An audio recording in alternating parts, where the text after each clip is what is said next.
స్వామివారిని స్వర్గాపవర్గ నిరపేక్ష నిజాంతరంగా కల్పాగమా కలనయా కులతాం లభంతే శ్రీవేంకటాచలపతే తవ సుప్రభాతం అంటారు.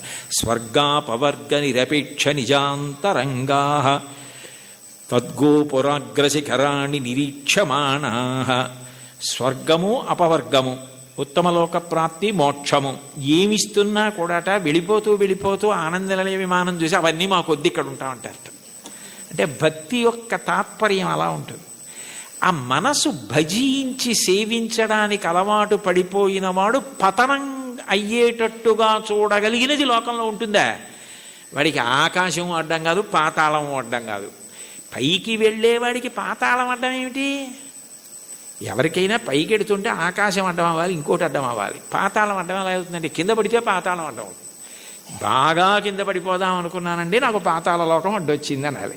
ఈశ్వరుణ్ణి చేరాలనుకున్నవాడు పైకి ఎడతాడు కానీ కిందకి ఎడతాడా? అంటే ఒకవేళ ఓ తప్పు చేసి కిందకి వెళ్ళిపోయినా ఈశ్వరుడు వాడిని ఏం బాధ పెట్టడు. వాణ్ణి మళ్ళీ పైకెత్తే పూచి ఆయనే తీసుకుని పైకెత్తుతాడు. అందుకని పాతాళం అవడం అవదు, కింద పడ్డా కూడా వాడికి అంత కింద పడ్డా అంత పైకి ఎక్కుతాడు. దానికి ఉందా అంటే ఉంది. ఉదాహరణ బలిచక్రవర్తే ఉన్నాడు. అంత ఇంద్రుణ్ణి గెలుద్దామనుకున్నవాడు గెలవలేక గురువుగారిని శుక్రాచార్యుల వారిని పట్టుకుని విశ్వజిత్ యాగం చేసి అగ్నిహోత్రంలోంచి బంగారు రథం, గుర్రాలు, గొప్ప గొడుగు, అక్షయబాణ తూణీరాలు, ధనస్సు అన్నీ పొంది ఇంద్రుణ్ణి ఓడించి అంత గొప్పవాడైతే ఇంద్రుడు బృహస్పతి దగ్గరికి వెళ్ళాడు. ఆయన గురువుగారు శుక్రాచార్యుల వారిని ఆశ్రయించాడు. నేను మా గురువు గారు మీ దగ్గరికి వచ్చాను, నేను ఎలా ఓడించాలి బలిచక్రవర్తిని అడిగాడు. నేనా శుక్రుడా వదిలేయి, గురువుల అనుగ్రహం పొందిన వాణ్ణి పాడు చెయ్యగలిగిన వాడు ఉండడు. విప్రబలమునవానికి వృద్ధి వచ్చే గురువుగారి మాటల వల్ల వృద్ధిలోకి వచ్చాడు. వారి పాటింపకిక మీద వాడి చెడును. ఒకనాడు గురువుగారి మాట వినడవు, అప్పుడు పాడైపోతాడు. అప్పటి వరకు నువ్వు ఎదురు చూడంతే. గురువుగారి మాట వినకుండా ఎప్పుడు ఉంటాడో అప్పటి వరకు ఎదురు చూస్తూ ఉండన్నాడు. గురువుగారి మాట వినకుండా చేయగలిగిన వాడెవరు? ఆ తెలివితేటలు ఒక్క విష్ణువే. అందుకే ఆయన వామనమూర్తిగా వచ్చాడు. వచ్చి 3 అడుగులు చాలన్నాడు. 3 అడుగులు ఏమిట్రా బాబు, నేను మహారాజుని, నువ్వు ఏమైనా అడుగు, గొడుగు, ఆఖరికి నీకు నేను ఏవైనా పెద్ద పెద్దవి ఇస్తాను తప్ప ఇది ఎక్కడి ప్రారంధం, నువ్వేమో 3 అడుగుల నేల ఇమ్మంటా ఏమిటి? 3 అడుగుల నేల అడక్కు, ఇంకేమైనా అడుగని పాపం ఎన్ని అడిగాడు. వరచేలములో, మాడలో, ఫలములో, వన్యంబులో, గోవులో, హరులో, రత్నములో, రథములో, వివృష్ణాన్నమో, కన్యలో, కరులో, కాంచనమో, నికేతనములో, భూములో, ధరణీఖండమో కాక ఏమడిగేదో ధాత్రి సురేంద్రోత్తమ, ఏం కావాలో అడుగన్నాడు. అబ్బెబ్బే ఒంటివాడ నాకు 1-2 అడుగుల మేరయిమ్ము సొమ్ము మేరయొల్ల కోర్కె తీర బ్రహ్మ కూకటి ముట్టెద దానకుతుక సాంద్ర దానవేంద్ర, నేను ఒంటివాణ్ణి, నాకు 1-2 3 అడుగులు అన్నాడు. 2 అడుగులతో భూమి ఆకాశాలు కొలిచి 1 అడుగు బలిచక్రవర్తి తల మీద పెడతాడు. 1-2 అన్నాడు, 3 అడుగులు అనలేదు. ఇమ్మన్నాడు. ఇస్తానన్నాడు. ఇస్తానంటే శుక్రాచార్యులు వారు పరిగెత్తుకొచ్చారు. ఒరే నాయన, వచ్చినవాడు విష్ణువురా, ఇవ్వకు పాడైపోతామన్నారు. విష్ణువు అయితే మాత్రం నాకు పట్టిన గొప్పతనం ఎవరికి పట్టింది? ఆదిన్ శ్రీసతి కొప్పుపై తనువుపై అంశోత్తరీయంబుపై పాదాబ్జంబులపై కపోలతటిపై పాలిండ్లపై నూత్న మర్యాదంచెందు కరంబు క్రిందగుట ఆపైనాకరంబుంట మేల్ కాదే రజ్యము గిజ్యమున్ సతతమే కాయంబు నా పాయమే. అందరికీ అన్ని ఇచ్చే లక్ష్మీపతి, లక్ష్మీదేవి ఒంటి మీద చెయ్యేస్తే ఆవిడ అబ్బాని పొంగిపోయేటటువంటి చెయ్యి కింద అవడమా, పైన నేను చెయ్యి పెట్టి ఇవ్వడమా? ఇది చాలు, పోతే పోని అన్నాడు. గురువుగారి మాట తిరస్కరించాడు. పోయింది రాజ్యం అంతా. 3వ అడుగు ఎక్కన పెట్టనన్నాడు. నా సునృతంబుగా నినుడువదు నా జిహ్వ బొంకజాల నాకు బొంకు లేదు, నీ 3వ పదము నిజము నా శిరమున నెలవు చేసి పెట్టు ఈశ్వరా అన్నాడు. నేను అబద్ధం అన్నాయా? 3వ అడుగు ఇక్కడ పెట్టేయన్నాడు. పాతాళానికి తొక్కేశాడు. అంటే పడిపోయాడా? ఏదైనా పోగొట్టుకున్నాడు కానీ మాట తప్పకుండా భక్తితో అలాగే నిలబడ్డాడు. ఆ భక్తికి ఆయన ఏం చేశాడు? తాత్కాలికంగా నువ్వు అలా ఉంటావు, కానీ సావర్ణి మనువు వేళకు దేవేంద్రుండకు నితడు దేవతలకు దుర్భాసితమకు నాచోటికి రావింతును అందు మీద రక్షింతు దయన్. నేను సావర్ణి మనువు వేళకి ఇతన్ని నేను దేవేంద్రుణ్ణి చేస్తాను, అప్పుడెవరు ఇతన్ని ఏం చేయరు. ఇతను పాతాళంలో ఉన్నా నా సుదర్శన చక్రం కాపాడుతుంది, రోగాలుండవు, ఇతన్ని ఎవ్వరూ ధిక్కరించడానికి వీల్లేదు. ఇతను దేవేంద్ర పదవి అయిపోయిన తర్వాత చూడ్డానికి కూడా వీలు కాని వైకుంఠానికి తన్ని పిలిపించి నా యందు ఐక్యం చేసుకుంటానని వరం ఇచ్చాడు. పాతాళానికి పోతే మాత్రం ఏమైనా అడ్డమైందా? మళ్ళీ ఎగిరి ఎంత దూరం వెళ్ళాడు, ఏ స్థాయికి వెళ్ళాడు? భగవంతుని యందు భక్తి నిలబడినది నిజమైతే నిన్ను అడ్డగలిగినది లేదు. అటువంటి వాడికి కైలాసమే కనపడినా బ్రహ్మలోకమే కనపడినా త్రోవలో వెళ్ళిపోతున్నప్పుడు ఒక వ్యక్తి దాహం తీర్చుకోవడానికి ఆగి ఒక్కసారి చలివేంద్రంలో నీళ్లు తాగి వెళ్ళిపోయినట్టు ఆగి చూసి వెళ్ళిపోయే లోకాలే తప్ప అబ్బాయి ఇవి బాగున్నాయని వాడు ఆగిపోడు. అవే బ్రహ్మలోకం. కైలాసాదులు కూడా ఆయనకి త్రోవలోకి వచ్చినా అమరావతి వచ్చినా స్వర్గమే వచ్చినా ఆయన ఆగడం. ఎందుకంటే ఆయన దృష్టి అంతా ఎప్పుడు భగవంతుని యందు రమిస్తూ ఉంటుంది, ఆయన ఎందే కలుస్తాడు. దానికి కావలసినది సద్గురు బోధ అంటారు. చెప్పకుండా చెప్పడం, అన్యాపదేశోపదేశము అని పైకి చెప్పకుండా చెప్పడం. నేర్చుకోవలసినది ఏమిటంటే ఎప్పుడూ భగవంతుణ్ణి స్మరించగలిగినటువంటి మనసుని నీలో నువ్వే పెంపొందించుకో. ఉద్ధరేణ ఆత్మనాత్మానం ఆత్మానవసాదయేత్ ఆత్మైవరాత్మనా బంధు ఆత్మైవ రిపురాత్మన. నిన్ను నువ్వు ఉద్ధరించుకోవాలి. నీకు ఆకలిస్తే నువ్వు అన్నం తినాలి, నీకు నిద్ర వస్తే నువ్వు నిద్రపోవాలి. నిన్ను నువ్వు ఉద్ధరించుకోవాలి. నీకు నువ్వే మిత్రుడు, నీకు నువ్వే శత్రువు. నీ మనసు లౌకిక విషయముల యందు మాత్రమే అనురక్తమైతే నిన్ను బాగు చేయగలిగిన వాడు ఎవరు ఉండడు. నీ మనసు భగవంతుని యందు రమించడం అలవాటైతే నిన్ను ఎవ్వరూ ఉద్ధరించక్కర్లేదు. అది నీ అంత నువ్వుగా ఆ భక్తికి ముహూర్తాలు ఉండవు. వచ్చే ఏకాదశి నుంచి భక్తిగా ఉంటానండి అంటే అదేమైనా శంకుస్థాపన గృహప్రవేశమా? భక్తిగా ఉండడం అన్నది మనసులో భగవంతుని యొక్క చింతన చేత వస్తుంది. ఎంతటి మహోపకారి అన్న భావన అది కలిగితే ఆయన ఆరాధన యందు లౌల్యము కలుగుతుంది. ఎప్పుడెప్పుడు ఆరాధిస్తానా, ఎప్పుడు కాళ్ళు కడుగుతానా, ఎప్పుడు అర్ఘ్యం ఇస్తానా, ఎప్పుడు ఆచమనీయం ఇస్తానా అని మనసు కొట్టుకుపోతుంది. అర్చాలౌల్యా సంతతం చంద్రమౌళే పౌనఃపుణ్యం విష్ణునాంనాంచ పాఠ ఏకం చాసౌ బోధతే దేవతానాం అంటారు మహాస్వామి వారి గురించి. అటువంటి స్థితి కలుగుతుంది. కాబట్టి అటువంటి వాడికి ప్రతిబంధకమేది, ఆపగలిగినది ఇది, అది నేర్చుకో అని చెప్పడం అన్యాపదేశం ఉపదేశం. అంత గొప్ప కీర్తన. పరమ భాగవతోత్తములై భగవంతుణ్ణి చేసిన స్తుతి పాఠాలలో కూడా ఇటువంటివి పద్యాలు శ్లోకాలు కనపడుతుంటాయి. ఈ కీర్తనకి సంబంధించినంత వరకు ఎదురుగుండా ఉన్నటువంటి వెంకటేశ్వరుణ్ణి, తిరుమలలో విరాజమానుడైన వెంకటేశ్వర స్వామి వారి ఎదుట నిలబడి, అది కేవలం ప్రతిమ అన్న భావన కాకుండా ఆయన వెంకటేశ్వరుడే, ఆయన సాక్షాత్తు శ్రీమన్నారాయణుడే అన్న భావనతో అన్నమాచార్యుల వారు మాట్లాడుతున్నటువంటి కీర్తన. అంటే యద్భావం తద్భవతి. అసలు ముందు మనం ఆరాధన చేసే మూర్తి అది విగ్రహం కాదు, అది పరమాత్మ అన్న భావన మనకుంటే పరమాత్మగానే ప్రతిస్పందిస్తాడు. వెంకటేశ్వరుణ్ణి దర్శించినటువంటి అన్నమాచార్యుల వారు ఆయన సాక్షాత్ శ్రీ మహావిష్ణువే అన్న ఉద్దేశ్యంతో ఆయనతో మాట్లాడుతున్న కీర్తన. అందుకే నేను నువ్వు నన్ను చూచి నువ్వు అన్న మాటలతో ఆయనతో మాట్లాడుతున్న సంబోధనతో ప్రారంభమైంది. అందులో అంటారు, నన్ను చూచి హరి నువ్వు నవ్వకుండేవా. నన్ను చూసి నువ్వు నవ్వకుండా ఉండలేవు, నాకు అర్థమైంది. అయితే నవ్వడం అనేటటువంటి మాటలో పరిహాసం చేయడం ఒక ఎత్తు.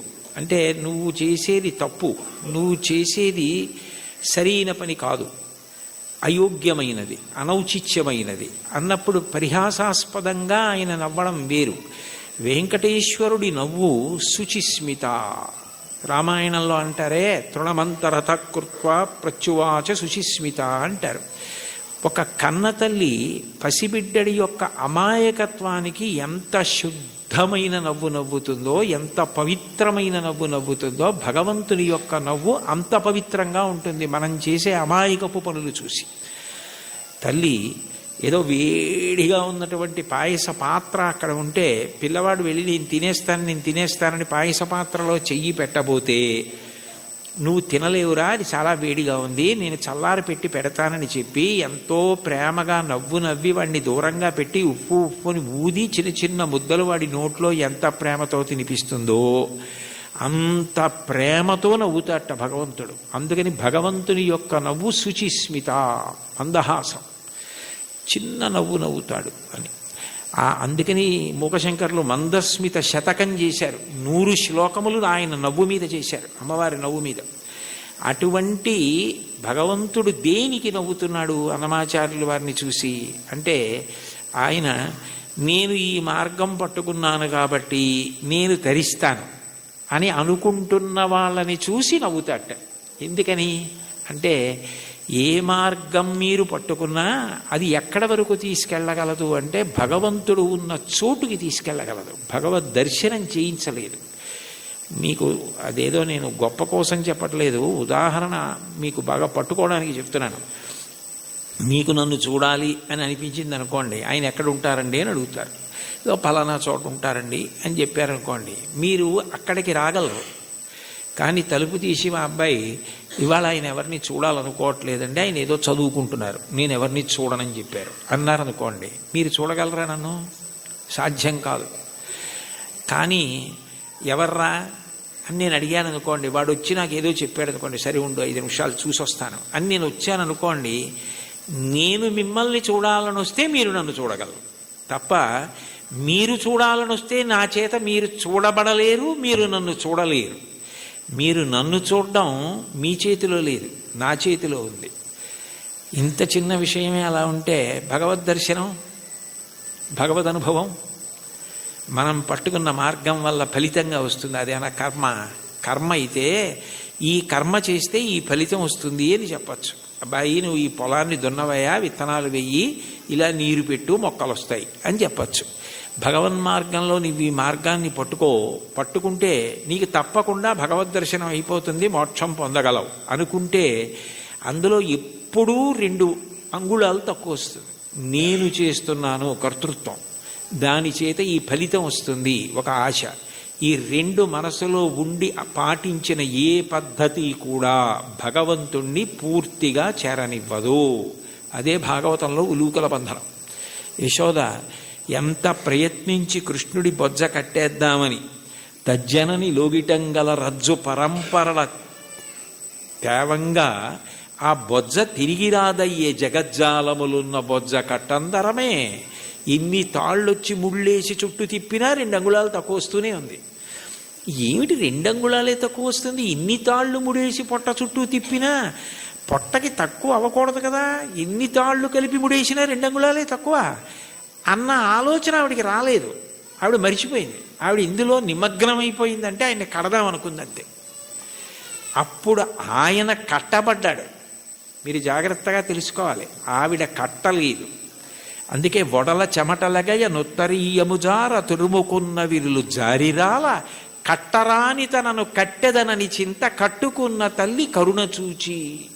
చిక్కడు సిరికౌగిటిలో చిక్కడు సనకాది యోగి చిత్తాబ్జములన్ చిక్కడు శృతిలతి కావలి చిక్కెనతడు లీల తల్లి చేతన్ రోలన్. ఆయన వేదమంత్రాలకి దొరకడు, ఆయన లక్ష్మీదేవి కౌగిటికి దొరకడు, ఆయన సనకసనందనాథుల మనస్సులో ఎందు దొరకడు. కానీ ఆయన దొరికిపోయాడు యశోదకి. ఎందుకు దొరికిపోయాడు అంటే ఆమె ఎందుకు చేస్తోందన్నది ఆమె మరిచిపోయి ఆయన ఆయనని కట్టడం అన్న దాంట్లో 2 అంగుళాలు తక్కువ వచ్చాయన్నది ఆవిడ మరిచిపోయినప్పుడు కట్టబడ్డాడు. నేను ఇది చేస్తున్నాను, ఈ మార్గం పట్టుకున్నాను, దీనివలన ఇది కలుగుతుందని నువ్వు మరిచిపోయి ఆనందంతో అది చేసినప్పుడు ఆయన నీ చేత బంధింపబడతాడు. అదే మహాభారతంలో సహదేవుడు కట్టడం, అదే భాగవతంలో యశోద కట్టడం. అది లేనప్పుడు నేను ఒకటి పట్టుకుని ఇదిగో ఇది చేసుకొచ్చేస్తున్నాను కాబట్టి నీ దగ్గరికి వచ్చేస్తున్నాను, నువ్వు నాకు వశపడిపోతావంటే నేను గొప్ప ఆయన గొప్ప? అప్పుడు దానికి ఒక పాఠ్య ప్రణాళిక ఉంది. ఇలా చేసేస్తే ఆయన దొరికిపోతాడని. అలా ఎక్కడుంది స్వామి? అలా ఉందా అని చెప్పడానికి మనసుకు గోచరమా, మాటలకు గోచరమా? మనసుకి నువ్వు దొరికిపోతావా? ఎలా దొరికిపోతావు?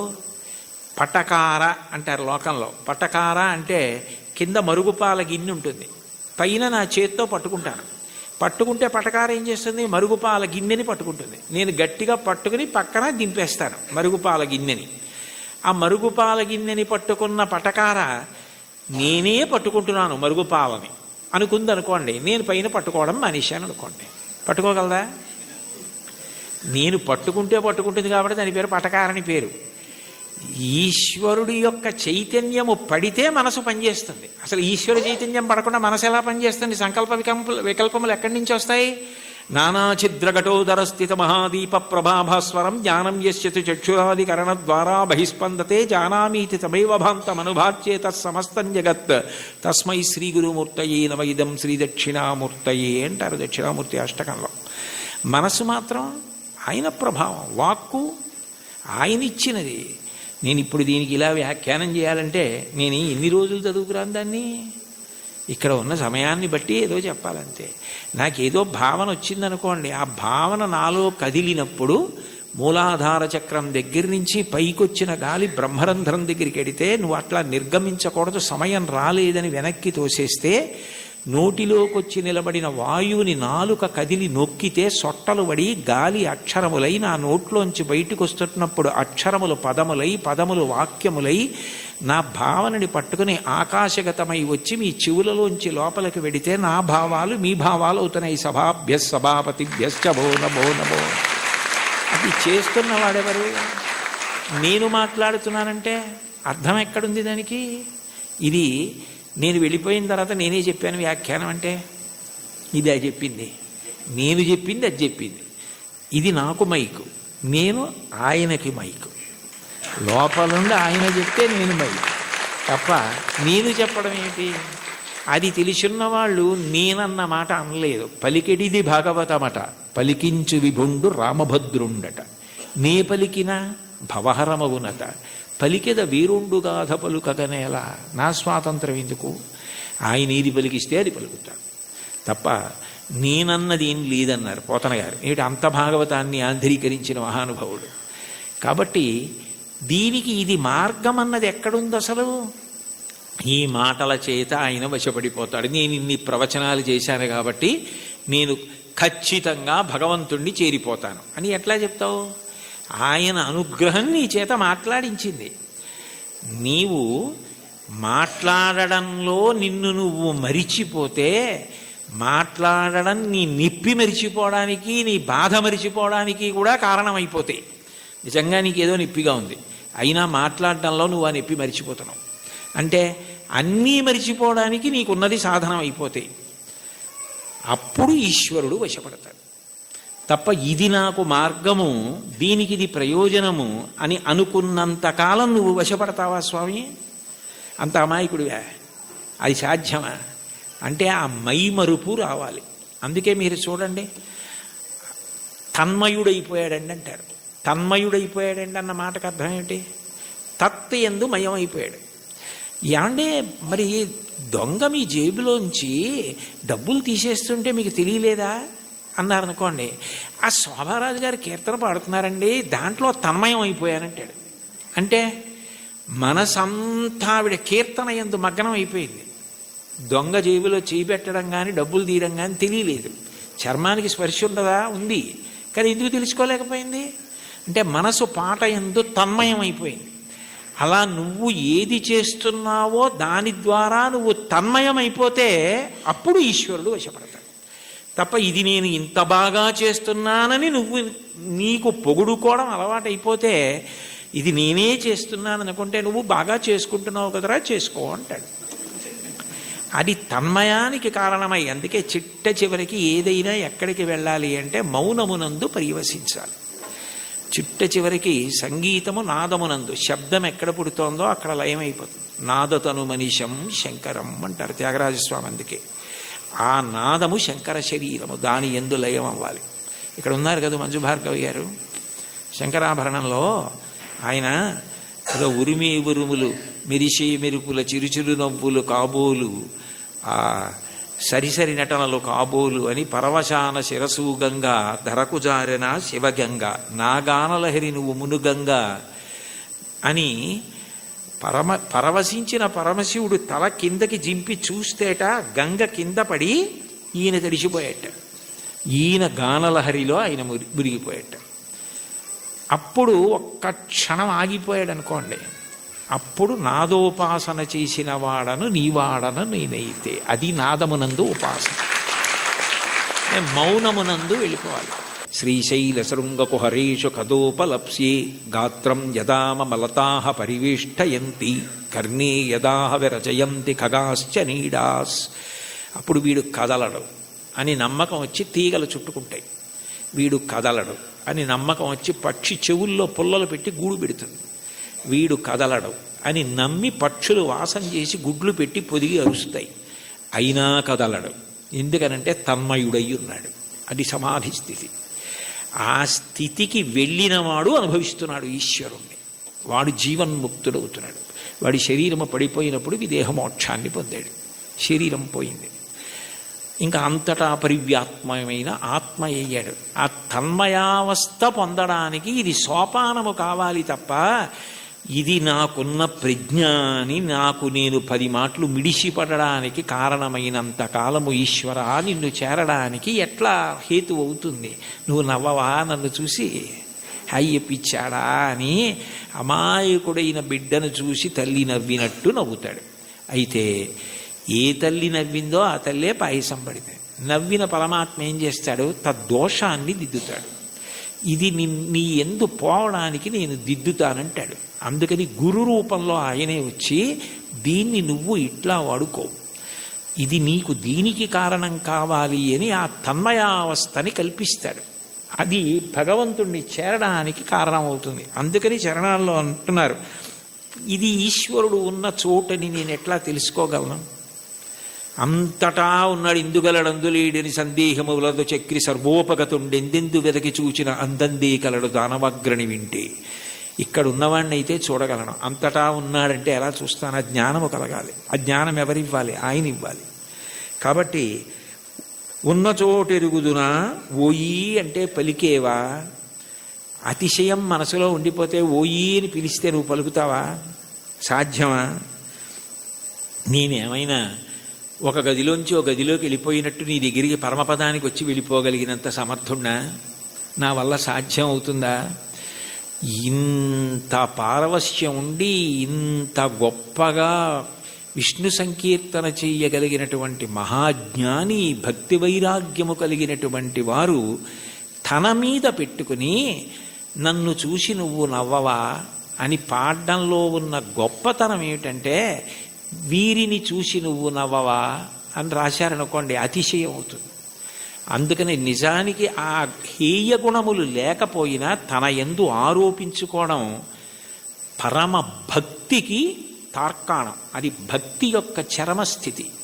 భక్తిలో ఏమవుతుందంటే ఆ అపార వినయం వస్తుంది. నేనెంతటి వాణ్ణి, నా యందు ఏది ఉన్నది ఈశ్వర విభూతి తప్ప. యద్యద్ విభూతి మత్సత్వం శ్రీమదుర్జితమేవ వా తత్తదేవావగచ్చస్త్వం మమ తేజోంశ సంభవం. నా యందు ఏ తేజస్సున్నా అది ఈశ్వరుడి అనుగ్రహం. ఆయన తేజస్సు తప్ప నాది కాదు. ఆయన ఉపసంహారం చేస్తే ఎంతసేపు? ఆయన అనుగ్రహించాడు కాబట్టి నడుస్తోంది అన్న వినయం ఎక్కడుంటుందో అక్కడ అనుగ్రహం ఉంటుంది. అందుకే మీరు చూడండి, మహాత్ములైన వారెవ్వరూ ఈ వినయం తప్పరు.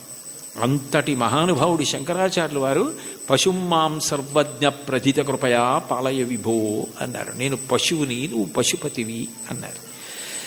అవినయమపనయ విష్ణోహో అన్నారు షట్పదీ స్తోత్రంలో. నాకు అవినయాన్ని తీసి వినయాన్ని కటాక్షించు స్వామి అన్నారు.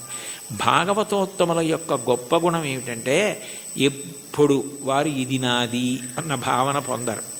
వారికి అన్నింటికన్నా చదవడానికి భయమైంది ఏమైనా ఉంటే ఏంటంటే సన్మానపత్రం. ఎందుకంటే అది చదువుకుంటే నేను ఇంత వాణ్ణని ఏమైనా అభిప్రాయాలు ఏర్పడిపోతాయేమో అని భయపడి కనపడకుండా దాచేది ఏదైనా ఉంటే సన్మానపత్రమే తప్ప, ఇది నా యందు ఉన్న విభూతి నా గొప్ప అని అనుకుంటే దూరం జరగడం అవలా. అది ఆయన నన్ను లాక్కోవడానికి కట్టుకున్న తాడు. ఆయన తాడు కట్టి నన్ను లాక్కుంటున్నాడు. అంటే రాగస్వరూప పాశాఢ్య, ఈ రాగము తీసి ఆవిడ భక్తిపాశం వేసి తన దగ్గరికి లాక్కుంటోంది. నాకే ఉంది? ఏమీ లేదు. నేనేం పెద్ద చదువుకోలేదు, మహావిద్వాంసుణ్ణి గాను, సమస్త శాస్త్రములు తెలిసిన్నవాణ్ణి గాను. అయినా వీడు ఎలా తరించాలి? అందుకని వీడికి ఏదో 4 మాటలు మాట్లాడడం అన్న లక్షణాన్ని ఇస్తే తగుదునమ్మా అని బయలుదేరుతాడు. ఏదో గంటన్నర మాట్లాడతాడు. ఇది అడ్డు పెట్టి నా దగ్గరికి లాక్కుంటానని ఆయనే ఆ పాశం వేసి తన దగ్గరికి లాక్కుంటున్నాడు. ఇదంతా నాదే అంటే నేను మాట్లాడకపోతే ఈ మైక్ ఎంతో, ఆయన మాట్లాడకపోతే నేను అంతే. అది తెలుసుకుంటే చాలు. ఆ వినయాన్ని ప్రతిపాదించి ఈశ్వరుణ్ణి చేరడానికి మార్గములు కావు. ఏ మార్గము పట్టినా ఆ మార్గము ద్వారా నువ్వు కాదు కర్తృత్వంతో చేరేది. ప్రీతి పొంది ఈశ్వరుడు ఆక్కోవాలి, ప్రీతి పొంది ఈశ్వరుడు కలుపుకోవాలని గుర్తుపెట్టుకో, వినయాన్ని నిలబెట్టుకో. అది తాత్పర్యం కీర్తనకి. చాలు. ఏకశబ్ద సమ్యజ్ఞాత సృష్టప్రయుక్త స్వర్గే లోకే కామదుగ్భవతి. ఒక్క మాట అంటే మనని ఉద్దేశించి తనని తాను ఉద్దేశించుకుని అంటున్నట్టుగా ఇంకింతకన్నా ఏం కావాలి? హరినామ సౌఖ్యామృతము. అన్నిటికన్నా తేలిక మార్గం ఏమిటంటే భగవంతుని యొక్క నామాన్ని పలకడం. నామము ఏం చేస్తుంది అంటే నామిని తీసుకొస్తుంది. ఇప్పుడు నేను ఇక్కడ కూర్చుని అకస్మాత్తుగా మాట్లాడుతూ శోభారాజు గారు అన్నాను అనుకోండి, ఆవిడ నా వంక తిరుగుతారు. ఎందుకని? నామము నామిని ప్రతిస్పందించేటట్టు చేస్తుంది. భగవంతుని నామము ఒకటే ఉండాలి కదా. ఇప్పుడు నాకు కోటేశ్వరరావు అని పేరు అంతేకాని నాకు సహస్రనామాలు ఉండవు కదా. మరి ఈశ్వరుడికి ఎందుకు అన్ని నామాలు? అంటే నామములు బాలసారి చేసి పెట్టిన పేర్లు కావు, నామములు గౌణములు. నిర్గుణుడైన భగవంతుడు ఒక్కొక్క గుణాన్ని ఆవిష్కరించినప్పుడు ఒక్కొక్క నామము కింద మారుతుంది. ఉదాహరణకి స్థాణుహు అన్నాను అనుకోండి. స్థాణుహు అంటే సాధారణంగా మనం ఏమంటాం, కదలకుండా ఎవరైనా నించున్నారనుకోండి, నువ్వేమైనా స్థాణువా కదలవే అంటావు. భగవంతుడికి స్థాణువు అని పేరు ఎందుకు వచ్చిందంటే ఇంకా ఆయన అంతటా వ్యాప్తి చెంది ఉన్నాడు, ఇక ఆయన కదలడానికి చోటేది. అందుకని స్థాణుహు. ఒక్కొక్క గుణము వలన ఒక్కొక్క నామం వస్తుంది. మీరు ఏదో ఒక్క నామాన్ని ప్రీతితో పట్టుకున్నారనుకోండి, ఆ నామం పలకడం అలవాటు అయిపోయింది అనుకోండి, కష్టం రానివ్వండి సుఖం రానివ్వండి ఏమవనివ్వండి, ఆ నామం పలకడం అలవాటైతే కలియుగంలో దానికి ఒక సౌలభ్యం ఉంది. కలియుగంలో అన్నిటికన్నా తేలిక ఏమిటంటే భగవన్నామం పలకడం. భగవన్నామం పలకడానికి ఎవరు బాగా అలవాటు పడిపోతారో వాళ్ళు ఆ నామిని దగ్గరికి తెచ్చుకోగలుగుతారు. ఆయనే వాళ్ళకి సమీపానికి వస్తాడు. వచ్చి వాళ్ళు తరించడానికి కారణం ఆయనే చూపిస్తాడు. అందుకే కలవు నామ సంకీర్తన. కలియుగంలో భగవంతుని నామం పట్టుకోవడం కన్నా తేలిక మార్గము వేరొకటి లేదు. నాకు మంత్రం రాదు, తంత్రం రాదు, యజ్ఞం రాదు, యాగం రాదు, రాని వాటి గురించి విచారించకు. ఏదో ఒక నామం పలకగలవు కదా. శివ అనగలవు, రామ అనగలవు, ఆ నామం పట్టుకో చాలు. అది ఒక్కటి పట్టుకుంటే అది రెండు ప్రయోజనములు చేస్తుంది. ఒకటి, నువ్వు చేసిన పాపములు ఏవి నిన్ను ఈశ్వరుణ్ణి చేరకుండా ప్రతిబంధకంగా నిలబడతాయనుకుంటున్నావో వాటిని తీసేస్తుంది. రెండు, ఎవరిని నువ్వు చేరాలనుకుంటున్నావో వాణ్ణి నువ్వు ప్రయత్నపూర్వకంగా చేరడం కాదు, వాడొచ్చి నీ దగ్గర నిలబడి వాడు నిన్ను పొందేటట్టు చేస్తుంది. ఎంత తేలికైంది. అందుకే నామస్మరణ ధన్యోపాయం నహిపశ్యామో భవతరణే. కలియుగంలో ఇంకా నామస్మరణ కన్నా భవతరణానికి, సంసార సముద్రమును దాటడానికి మార్గము లేదు. భాగవతంలో అంటారు, నామము ఎంత తేలిక అంటే బిడ్డ పేరు పెట్టి పిలిచిననైన విశ్రామ కేళినైన మిగుల గేలినైన పద్య గజ్జ గీత భావార్థములనైన కమలనయను తలుప కలుషహరము. మీరు బిడ్డకి పేరు పెట్టుకుని ఏ చక్రి అని పేరు పెట్టుకున్నారు, శౌరి అని పేరు పెట్టుకున్నారు. శౌరి శౌరి శౌరి శౌరి అని పేరు అదే పనిగా బిడ్డ పేరు పెట్టి పిలిచినా అది భగవంతుణ్ణి పిలిచినట్టే ఆయన లెక్కలోకి తీసుకుంటాడు. అందుకే కదా అజామీలుడు మోక్షాన్ని పొందాడు. కాబట్టి బిడ్డ పేరు పెట్టి పిలిచిననైన విశ్రామ కేళినైన, ఆడుకుంటూ భగవంతుడి పేర్లు కొన్ని అవతల వాళ్ళు పెట్టుకుని యువతల వాళ్ళు పెట్టుకుని ఆడుకుంటూ పిలుచుకున్నా సరే భగవంతుడు దాన్ని తన నామం ఉచ్చరించడం కానీ స్వీకరిస్తాడు. విశ్రామ కేళినైన పద్య గజ్జ గీత భావార్థములనైన, ఓ పద్యం ద్వారానో గీతం ద్వారానో అర్థం ద్వారానో మీరు హరినామం, భగవన్నామం, శివనామం, ఏదో భగవన్నామాన్ని పట్టుకున్నారనుకోండి, ఆ నామము చాలు తరింపజేస్తుంది.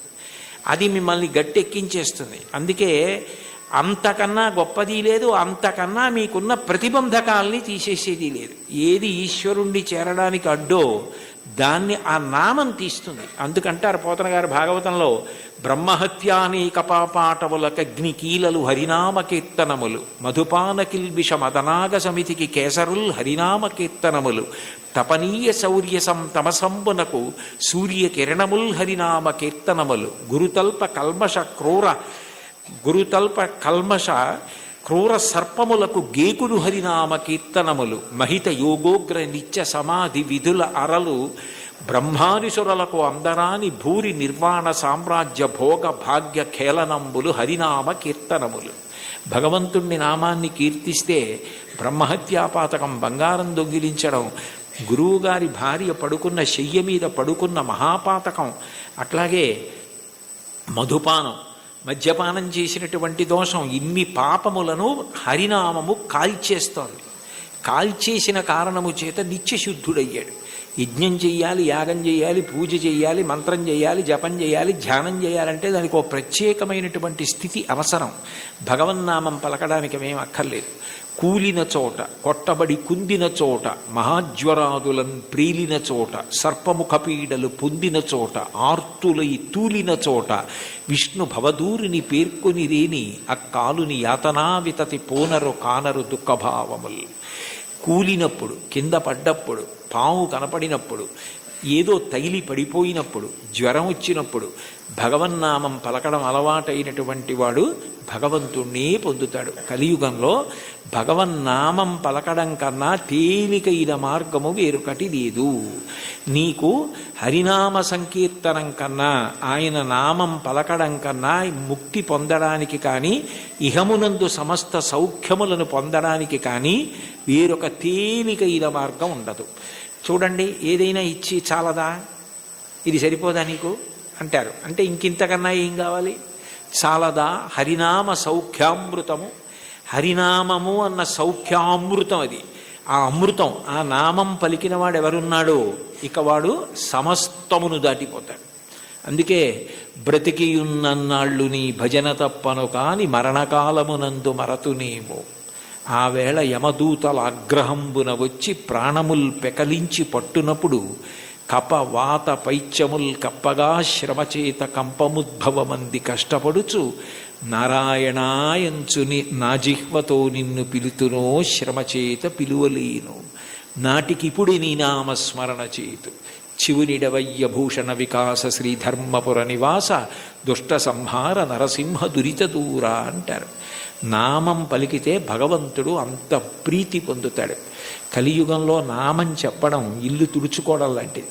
దుమ్ము పడ్డా పడకపోయినా 2 పూట్ల ఇల్లు ఎలా తుడుచుకుంటారో అట్లా రోజు కాసేపు భగవన్నామం చెప్పడం అలవాటైతే వాడు తరించడానికి అది మార్గం అవుతుంది. అందుకే కంచి కామకోటి పీఠాధిపత్యం వహించిన మహాపురుషులు, అపర శివావతారులు నడిచే దేవుడిని పేర్గాంచిన 68వ పీఠాధిపతులు శ్రీ శ్రీ శ్రీ చంద్రశేఖరేంద్ర సరస్వతి మహాస్వామి వారు పెద్ద పెద్ద సభలలో వేల జనం మేము డబ్బిస్తాం, పళ్ళిస్తాం, బట్టలిస్తామంటే అవేమీ వద్దు, ఈ పేద సన్యాసి మీ నుంచి కోరుకున్నది మీరు ఇవ్వగలిగినది అడుగుతాడు, అందరూ ఇవ్వగలరు, ఇస్తారా అని అడిగేవారు. ఒక రోజులో 2 నిమిషాల సమయం నాకు ఇచ్చేయండి, ఆ సమయం మీది కాదు కాబట్టి ఆ 2 నిమిషాలు భగవన్నామని చెప్పండి చాలదేవారు. అంటే భగవన్నామం అంత గొప్పది. భగవన్నామం క్రమంగా జ్ఞానం వైపుకి తీసుకెడుతుంది. మీరు రోజు నామాలు చెప్పుకోవడం అలవాటైందనుకోండి, లలితా సహస్రం రోజు చదువుతుంటే కొన్నాళ్ళు పోయాక ఎందుకు అమ్మవారి నామాల్లో రాగస్వరూప పాషాఢ్య క్రోధాకార అంకుశోజ్వల మనోరూపేక్షు కోదండ పంచతన్మాత్రసాయక ఏమిటి ఆ నామాలకు అర్థం అని తెలుసుకోవాలనిపిస్తుంది. ఆ నామాలకు అర్థం తెలిస్తే తత్వం తెలుస్తుంది. తత్వం తెలిస్తే పరవశం కలుగుతుంది. పరవశం కలిగితే మీరు మిగిలినది మర్చిపోతారు. అక్కడ ఈశ్వరుని యొక్క అనుగ్రహం. దానికి నేను ఒక ఉదాహరణ చెప్పాలి అంటే, మీకు లలితా సహస్రం అర్థం బాగా తెలిసిందనుకోండి, మీరు చదువుతున్నారు లలితా సహస్రం, నవచంపక పుష్పాభనాసాదండ విరాజిత అనో, లేకపోతే ఏదో అమ్మవారి యొక్క కబరీ బంధంలో తిరుగుకునేటటువంటి పువ్వులు ఉంటాయి కదా, ఆ పూల దండ గురించో ఏదో మీకు ఆ నామం వచ్చింది. వచ్చేటప్పటికీ చంపక శోక పున్నాక సౌగంధికల సత్కచ అని నామం వచ్చింది. మీకు అమ్మవారి నల్లటి కబరీబంధం, దాని మధ్యలో ఉన్న చూడామణి, తలకి అటు ఇటు పెట్టుకున్న సూర్యచంద్రులు, పాపటలో పెట్టుకున్న కుంకం, ఆవిడ ఇలా పెట్టుకున్నటువంటి ఆ చూడామణితో కూరుకున్నటువంటి ఆభరణ విశేషం, అమ్మవారి కబరీబంధంలో పెట్టబడినటువంటి సింహాచల సంపంగి పూల దండ, అశోక పుష్పాల దండ, ఇవన్నీ కనపడి ఆ కబరీబంధం వంక మనసు నిలబడిందనుకోండి, మీకు తెలియకుండా మీరు ఏం చేస్తారంటే తర్వాత నామం చెప్పలేరు. చంపకాశోక పున్నాగ సౌగంధిక లసత్కచ, చంపకాశోక పున్నాగ సౌగంధిక లసత్కచ, చంపకాశోక పున్నాగ సౌగంధిక లసత్కచ అంటుంటారంటే మీ మనసంతా కూడా అమ్మవారి కబరీబంధమునందు లయమైపోయింది. ఆ కొప్పు ముడిని చూస్తాను. అప్పుడు భార్య ఎవరో అటువైపు వచ్చి, ఏమిటి ఈయన ఇవాళ లలితా సహస్రం ఇదే నామని చెప్తున్నారు, మరిచిపోయారా ఏమిటా అని, కురివిందమణిశ్రేణీ కనత్కోటి ఇరమండిత అందనుకోండి, పాడు చేసేసావేనా ధ్యానం అంటే అక్కడ మనసు లయమైంది. ఇంకా మిగిలినవి ఏవి గుర్తు రావట్లేదు. అమ్మవారి కబరీబంధ దర్శనం చేస్తున్నాడు. నామాల యొక్క అర్థం తెలిసిందనుకోండి, అదే భగవత్తత్వం. ఆ భగవత్తత్వం తెలిసిందనుకోండి పరవశం. పరవశమే మీ యొక్క ధ్యాన స్థితికి కారణం. అప్పుడు ఏమవుతుందంటే మీకు ఏది చూస్తున్నా నామవైభవం, ఆ ఈశ్వర తత్వం మీ యందు ప్రకాశిస్తూ మీకు గొప్ప ఆనందాన్ని ఇస్తాయి. చాలదా హరినామ సౌఖ్యామృతము. అది మీకు ఏమి ఇవ్వలేదు కనుక మీకు ఏదైనా ఇస్తుంది. ఇది ఒకటి హరినామమెంతైన చాలదా చెదరకి జన్మముల చెరలు విడిపింప. ఇన్ని జన్మాలు ఒకటా రెండా, నానానేకపయూధముల్ వనములోనన్ పెద్ద కాలంబు సన్మానింపం దశలక్ష కోటి కరణీనాథుండనయ్యుండి మద్దానంభ పరిపుష్ట చందన లతాంత ఛాయలందుండలేక నీరాశ ఇతేల వచ్చిది భయం బిట్లోకది ఈశ్వర అంటాడు గజేంద్రుడు. 10 లక్షల కోట్ల భార్యలు నాకన్నాడు. అంటే నిజంగా అప్పుడే ఎన్ని జన్మలిత్తానో, ఎంతమంది భార్యలో, ఎంతమంది పిల్లలో, పునరపి జననం పునరపి మరణం పునరపి జననీ జఠరే చైనం ఇహ సంసారే బహుదుస్తారే కృపయాపారే పాహిమురారే. ఆ జన్మ పరంపర నుంచి విడిపించడానికి ఒక్క నామం చాలదా? చాలదా హరినామ సంకీర్తనము. మదినొకటి హరినామమింతైన చాలదా 10,000 నరక కోపముల వెడలింప. 10,000 నరక కోపముల యందు పడవలసిన పాపాలు తీసేయడానికి ఒక్క నామ సంకీర్తనం చాలు. ఎంత పెద్ద దూది పర్వతమైనా కాలిపోవడానికి ఒక్క నిప్పు రవ్వ చాలు. ఒక్క నామం చాలు, ఎంత సంచితమైన దగ్ధమైపోతోంది. కలదొకటి హరినామ కనకాద్రి చాలదారి బంగారు కొండ. తొలగుమని దారిద్ర్య దోషంబు చెరచ. లేదన్న బాధ పాపము వలన వస్తే పాపమును తొలగించడానికి ఆ నామం చాలు. తెలివొకటి హరినామ దీపమది చాలదా కలుషంపు కఠిన చీకటి పారద్రోల. కఠినమైన అజ్ఞానమనే చీకటిని పారద్రోలడానికి భగవన్నామమన్న దీపం చాలు. అయితే చివర పెద్ద మూడేశారు. భగవన్నామమునందు అనురక్తి దేనికి కలుగుతుంది అంటే భాగవతులతో కలిసి తిరిగితే వస్తుంది. వాళ్ళు ఎప్పుడూ భగవన్నామని చెప్పుకున్నంత పరవశించిపోతాడే, ఆయనతో ఉంటే ఎప్పుడు ఆ భగవత్ కథలు భగవద్వైభవం అలా తలుచుకు మురిసిపోతూ ఉంటాడని మనకి కూడా అబ్బుతుంది. అందుకని కావలసింది ఏమిటంటే సత్సంగం, సత్పురుషుల సహవాసం. వాళ్ళని మనం గుర్తుపడతాం, కానీ వాళ్ళు మనని గుర్తుపెట్టి పేరు పెట్టి పిలిస్తే అంతకన్నా గొప్పతనం లేదు. అంటే సత్పురుష సహవాసం అంత గొప్ప సుమా. కాబట్టి సొగసి విభుని దాసుల కరుణ చాలదా. సత్పురుష సహవాసము చేత నామమునందు తాదాత్మ్యత కలుగుతుంది. ఇది నాకు కావాలి. ఆ నామమును పట్టుకోండి చాలు. అంటే చాలా తేలిక మార్గాన్ని ఇందులో ఉపదేశం చేసి, అబ్బాయి చాలా చిన్నది ఇచ్చాను అనుకుంటున్నావా, ఇది చాలదా, ఇంకింతకన్నా ఏమిటో, ఇంకింతకన్నా ఏం లేదు. ఎంత బాగా మాట్లాడారో, ఎంత అనునయంగా మాట్లాడారో, చాలదా. అన్నమాచార్యుల వారి వంటి వాగ్గేయకారులు ఈశ్వర కటాక్షం చేత పొందిన విద్య, వారికి తెలియని సంప్రదాయం, వారికి తెలియని పురాణ సంబంధమైన విషయాలు, వారికి తెలియని ఆరాధన రహస్యాలు ఉండే అవకాశం ఉండదు.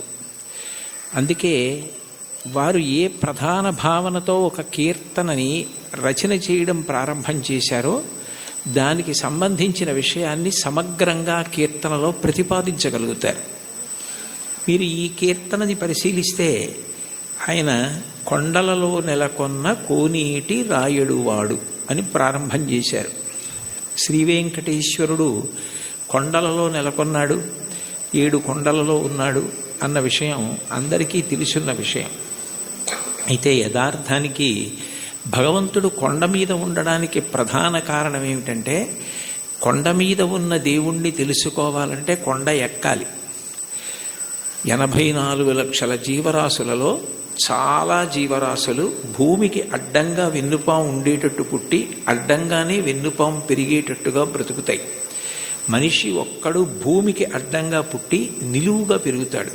అంటే మనిషి ఒక్కడే ఊర్ధ్వముఖ చలనం చేసి భగవంతుణ్ణి తెలుసుకోగలడు. కొండలలో నెలకొన్నవాడు అన్న మాటకు అర్థం ఏమిటంటే, నువ్వు ఊర్ధ్వముఖ చలనం చేస్తే తెలుసుకోవడానికి అవకాశం ఇచ్చేటటువంటి వాడు. అందుకనే ఆయన ఆనందనిలయ విమానమనందు ఉంటాడు. అసలు ఈశ్వరుడికి పర్యాయ పదం ఆనందం. కృష్ణుడి పేరు కూడా నిజానికి కృష్ అంటే నిరతిశయ ఆనంద ఘనము. అటువంటి ఆనంద స్వరూపమైన భగవంతుడు నీకు అనుభవంలోకి రావాలి అంటే నువ్వు ఊర్ధ్వముఖ చలనం చెయ్యాలి. ఆయన కోనేటి రాయడు. సర్వసాధారణంగా నదుల యొక్క తీరాలలో ఈశ్వర దేవాలయాలు ప్రతిష్ఠితమవుతూ ఉంటాయి. అక్కడ స్వయంభూగా వ్యక్తమవుతూ ఉంటాడు. కానీ వెంకటేశ్వరుడు మాత్రం స్వామి పుష్కరిణికి ఎనలేని ప్రాధాన్యతనిచ్చి దాని పేరే స్వామి పుష్కరిణి అయింది. శ్రీ వెంకటేశ్వర సుప్రభాతానికి సంబంధించి మనం ఇచ్చే మంగళహారతి శ్లోకాల్లో కూడా శ్రీవైకుంఠ విరక్తాయ స్వామి పుష్కరిణీ తటే రమయా రమమాణాయ వెంకటేశాయ మంగళం అంటాం. వైకుంఠమునందు విరక్తి చెంది స్వామి పుష్కరిణి తటమునందు నివసించుచున్నవాడా అని పిలుస్తారు. దీనికి సంబంధించి బ్రహ్మపురాణంలో ఒక విశేషం కనపడుతుంది. సరస్వతీ నది ఒకప్పుడు గంగా నది కన్నా తాను గొప్పది కావాలి అని భగవంతుణ్ణి ఉద్దేశించి తపస్సు చేసింది. మనకి శాస్త్రములను పరిశీలిస్తే దేనికైనా పరిష్కారం ఏది సాధించాలన్నా దానికి సాధనము తపస్సు. అసలు ఈ సృష్టి ప్రారంభంలో భగవంతుడు వాడిన మొట్టమొదటి మాట తపస్సు అంత గొప్పది. అందుకని గంగానది కన్నా తాను గొప్పది కావాలని సరస్వతీ నది తపస్సు చేయడం మొదలుపెట్టింది. పులస్త్య బ్రహ్మ అక్కడికి వచ్చారు. పులస్త్య బ్రహ్మ వచ్చినప్పుడు సరస్వతీ నదికి అధిష్టాన దేవత ఉంటుంది. ఆవిడికే కాదు, ప్రతి నదికి అధిష్టాన దేవత ఉంటుంది. ఆ అధిష్టాన దేవత అనుగ్రహించినప్పుడు ఒక రూపంతో ప్రత్యక్షమై కనపడుతుంది. అందుకే భాగవతంలో పరీక్షిత్ ప్రాయోపవేశం చేసినప్పుడు అమ్మా అని పిలిచిన నరు పొమ్మ అని ముక్తికడకు బుత్తువట, కృపన్ లెమ్మా నీ రూపముతో రమ్మా నాకెదురంగ గంగ రమ్యతరంగా అంటాడు. కాశీఖండంలో శ్రీనాథుడు కూడా గంగ అధిష్టాన దేవత ప్రాణోత్క్రమణమవుతున్న వాళ్ళని వచ్చి ఎలా అనుగ్రహిస్తుందో చెప్తాడు. ప్రత్యక్షమై వచ్చి భాగీరథి గంగ మృదులహస్తము సాచి మేను నివురు అంటాడు. అటువంటి సరస్వతీ నదికి కూడా అధిష్టాన దేవత ఉంటుంది. ఆవిడ తపమాచరిస్తోంది గంగ కన్నా గొప్పది కావాలి అని. గంగానదికి ఒక ప్రాముఖ్యత ఉంది. ఆవిడ ఒక్కతే త్రిపథగా అంటే 3 లోకముల యందు ప్రవహిస్తుంది. ఆమె స్వర్గలోకంలో ప్రవహిస్తే మందాకిని, భూమి యందు ప్రవహిస్తే భాగీరథి, పాతాళమునందు ప్రవహిస్తే భోగవతి. 3 లోకముల యందు ప్రవహించేది త్రిమూర్తుల యొక్క స్పర్శ కలిగినది గంగానది ఒక్కటే. బ్రహ్మకమండలంలో ఆయన నిత్య వ్యాపారము చేసుకోవడానికి అంటే నిత్యకర్మ చేయడానికి ఉపయుక్తమవుతుంది. ఆదావాది పితామహస్య నియమ వ్యాపార పాత్రీజలం అంటారు శంకరాచార్యులు వారు గంగాష్టకం చేస్తూ. ఆ తర్వాత బలిచక్రవర్తి వామనమూర్తికి 3 అడుగుల నేల దానం చేసినప్పుడు ఆ వామనమూర్తి భూమిని కొలిచి ఆకాశాన్నంతటినీ కొలిచేస్తూ పెరిగిపోయాడు. ఇంతంతైవటుడింతయై మరియు తానింతై అభోవీధిపై అంతైతో యదమండలగ్రమణ కల్లంతై ప్రభారాశిపై అంతై చంద్రునకంతయై ధ్రువినిపై అంతై మహర్వాటిపై అంతై సత్యపథోన్నతుండగుచు బ్రహ్మాండాంత సంవర్ధియ్యి అని అలా పెరిగిపోతున్నప్పుడు ఆయన పాదం వస్తోంది. చూడండి, మీ పాదం మా ఇంట్లో పెట్టండి అంటారు. మీ పాదం మా ఇంట్లో పెట్టండి అంటే వాళ్ళ ఇంట్లో కూర్చుని పాదం జాపి వాళ్ళ ఇంట్లో పెడతాడా? కాదు, మీ పాదం మా ఇంట్లో పెట్టండి అంటే మీరు మా ఇంటికి రెండని. విష్ణు పాదం వస్తోంది అంటే విష్ణు వస్తున్నారని. విష్ణువెవరు? బ్రహ్మగారికి తండ్రి. అందుకని బ్రహ్మగారు గబగబా సత్యలోకంలోంచి బయటికి వచ్చి మా నాన్నగారి పాదం బయటకు వస్తోంది, కొడుకుగా మా నాన్నగారు వస్తున్నప్పుడు ఆయన కాళ్ళు కడగడం నా కర్తవ్యం అని తన పుట్టిల్లిద పొమ్మటంచునదుడున్ తన్నాభిపంకీరుహంబు నిరీక్షించి నటించి ఉన్నత పదంబున్గాంచి తత్పాదశీచనముంచేస కమండలూదకములన్ చల్లించి తత్తోయముల్ వినువీధిన్ ప్రవహించే దేవనదిగా విశ్వాత్మకీర్తి ప్రభన్ అంటారు. బ్రహ్మగారు విష్ణుపాదములు గడిగారు ఆ గంగాజలాలతో. తర్వాత భగీరథుడు తపస్సు చేస్తే గంగ పైనుంచి కింద పడుతున్నప్పుడు మధ్యలో పరమేశ్వరుడు దాన్ని పట్టాడు. భవాంగపతితంతోయం పవిత్రమితి పస్పృశు అంటారు రామాయణం బాలకాండలో. శివుడి యొక్క శరీరానికి అంతటికీ తగిలి గంగ ప్రవహించింది. ముగ్గురు మూర్తుల యొక్క స్పర్శని పొందింది. జహ్ను మహర్షి తాగి బయటికి వదిలిపెట్టారు. తస్మాత్ జహ్నుసుతా గంగా ప్రోచ్యతే జాహ్నవీతి చ అంటారు వాల్మీకి మహర్షి రామాయణంలో. జహ్నువు తాగి శరీరంలోంచి బయటికి వదిలిపెట్టారు కాబట్టి జాహ్నవి అయింది. ఋషి తీసుకొచ్చారు కాబట్టి ఋషి స్పర్శని పొందింది, అంటే జహ్నువు శరీరంలోంచి వచ్చింది. భగీరథుడు రాజర్షి, రాజు తీసుకొచ్చాడు కాబట్టి, ఒక ధర్మం కోసం తీసుకొచ్చాడు కాబట్టి అంత పవిత్రమూర్తి అయి సగరులను ఉద్ధరించింది. అంత గొప్పదైన గంగతో సరస్వతి పోటీ పడి తపస్సు చేసింది. ఆ సమయంలో పులస్త్య బ్రహ్మ వచ్చారు. పులస్త్య బ్రహ్మ అంటే రావణ బ్రహ్మకి తాతగారు. రావణ బ్రహ్మ తండ్రి విశ్వవసో బ్రహ్మ, విశ్వవసో బ్రహ్మ తండ్రి పులస్త్య బ్రహ్మ. పులస్త్య బ్రహ్మ బ్రహ్మమానసపుత్రుడు, అంటే తిన్నగా బ్రహ్మగారి యొక్క మనసులోంచి ఆవిర్భవించినటువంటి వాడు. అంత గొప్పవాడైన పులస్త్య బ్రహ్మ వస్తే సరస్వతీ నది తపస్సు చేస్తున్నాను కదా, ఇప్పుడు నేను లేవవలసిన అవసరం ఏముందని లేవలేదు, స్వాగతం పలకలేదు, అర్ఘ్యపాద్యాదులు ఇవ్వలేదు. ఎంత పూజలో ఉన్నా, ఎంత వ్రతంలో ఉన్నా, ఎంత గొప్ప కార్యం చేస్తున్నా మహాత్ములు వచ్చినప్పుడు లేచి నిలబడి అర్ఘ్యపాద్యాదులు ఇవ్వాలి. అలా ఇవ్వకపోతే పరమదోషం కలుగుతుంది. గజేంద్రమోక్షణ ఘట్టంలో కూడా ఇంద్రజుమ్న మహారాజు గారు అగస్త్యుడు వచ్చి లేచి నిలబడి నమస్కరించి అర్ఘ్యపాద్యాదులు ఇవ్వని కారణం చేతనే గజయోని ఎందు పుట్టవలసి వచ్చింది. ఒకనాడాంధ్రుపుడచ్యుతున్ మనములో నుహించుతున్ మౌనియై అకలంక స్థితియున్నచో కలచజుండచూటికిన్ వచ్చి లేవక పూజింపకయున్న మౌనికని నవ్యక్రోధుడై మూఢాలుబ్ధకిరీంద్రోత్తమ యోని పుట్టుమని శాపం విచ్చ భూవల్లభ అంటారు భాగవతం అష్టమ స్కంధంలో. మహాత్ములు వచ్చినప్పుడు వెంటనే లేచి నిలబడి నమస్కరించి అర్ఘ్యపాద్యాదులు ఇవ్వాలి. అలా ఇవ్వలేదు కాబట్టి అది కట్టి కుడిపేస్తుంది, చాలా పెద్ద పాపం అయిపోతుందన్న దయాహృదయంతో పులస్త్య బ్రహ్మ నువ్వు ఏ కోరికతో తపస్సు చేస్తున్నావో అది నీకు సిద్ధించకుండుగాక అని శపించాడు. ఆమె చాలా కిన్నురాలైంది. ఇంత గొప్ప కోరికతో నేను తపస్సు చేస్తున్నాను, ఈయన నా కోరిక తీరకూడదని శపించాడు అని బాధపడి ఈయన బ్రహ్మ యొక్క వంశంలో బ్రహ్మమానసపుత్రుడై వచ్చాడు. కొడుకు విశ్వవసో బ్రహ్మ. ఆ తర్వాత ఎంత గొప్పవాళ్ళు రావాలో ఈ వంశంలో. నీ వంశము రాక్షస వంశమైపోతుంది, బ్రహ్మకోవిదులు రారు, ఇక పైన రాక్షసులు పుడతారు నీ వంశంలో అని శపించింది. ఆయన చాలా బాధపడి నువ్వు నన్ను ఇట్లా శపించావు, ఆమె త్రిపథ గంగ, ఆమెతో సమానం ఎట్లా కాగలవు, అందుకని నీ దోషము పోయేటట్టు దాని వలన నీకు ఇబ్బంది రాకుండా ఉండేటట్టు నువ్వు ఎటూ గంగతో సమానం కావడం సాధ్యం కాదు కాబట్టి నేను దానినే శాపవాక్కుగా వదిలే. కానీ నువ్వు నా పట్ల చాలా క్రౌర్యంతో ప్రవర్తించి నా వంశమే రాక్షస వంశం అవ్వాలని శపించావు, శాపావకాశం ఇమ్మన్నాడు. అంటే సరస్వతీ నది అందరూ రాక్షసులైన ఒకడు మహాధర్మాత్ముడు నీ వంశంలో పుడతాడని అందుకే విభీషణుడు పుట్టాడు. తర్వాత సరస్వతీ నది మళ్ళీ తపస్సు చేస్తే నారాయణుడు ప్రత్యక్షమై గంగతో సమానం నువ్వు కావడం సాధ్యం కాదు, ఆమె త్రిపథగా, అందుకని అట్లాంటి వరం ఇవ్వలేను, కానీ నేను నీకొక ప్రత్యేకమైన వరం ఇస్తున్నాను. సృష్టిలో ఎక్కడా లేని ఒక గొప్ప పుష్కరిణివి నువ్వు అవుతావు. నీ యందు 300 కోట్ల తీర్థములు వచ్చి చేరుతాయి. తీర్థం అంటేనే ఋషుల యొక్క నియమాలు తపఫలాలు అందులో నిక్షేపింపబడి ఉంటాయి. అటువంటి 300 కోట్ల తీర్థములు నీ యందు ప్రవేశిస్తాయి. కలియుగంలో నేను శ్రీవేంకటేశ్వరుడు అన్న పేరుతో అవతరించినప్పుడు నీ పుష్కరిణి సమీపంలో అవతరిస్తాను. అవతరించినప్పుడు ఎందరో వచ్చి నీ యందు స్నానం చేసి కృతార్థులవుతారు. పుష్కరిణిలలో నీకన్నా గొప్పది ఇక ఉండదు. నువ్వే గొప్పదాని అవుతావు, నీకంత గొప్ప వరం ఇస్తున్నానని వరం ఇచ్చాడు. అందుకని సరస్వతి నది పుష్కరిణిగా వచ్చింది. స్వామి పుష్కరిణిగా వస్తే శ్రీ వెంకటేశ్వరుడు సాక్షాత్ శ్రీమన్నారాయణుడు వెంకటేశ్వరుడిగా అవతరించాడు. కొండలలో నెలకొన్న కోనేటి రాయడు వాడు అంటే ఎప్పుడో తానిచ్చిన వరాన్ని నిజం చేయడానికి సరస్వతీ నదిని పుష్కరిణి చేసి ఆ పుష్కరిణి ఒడ్డున వెలిసినటువంటి దయామూర్తి.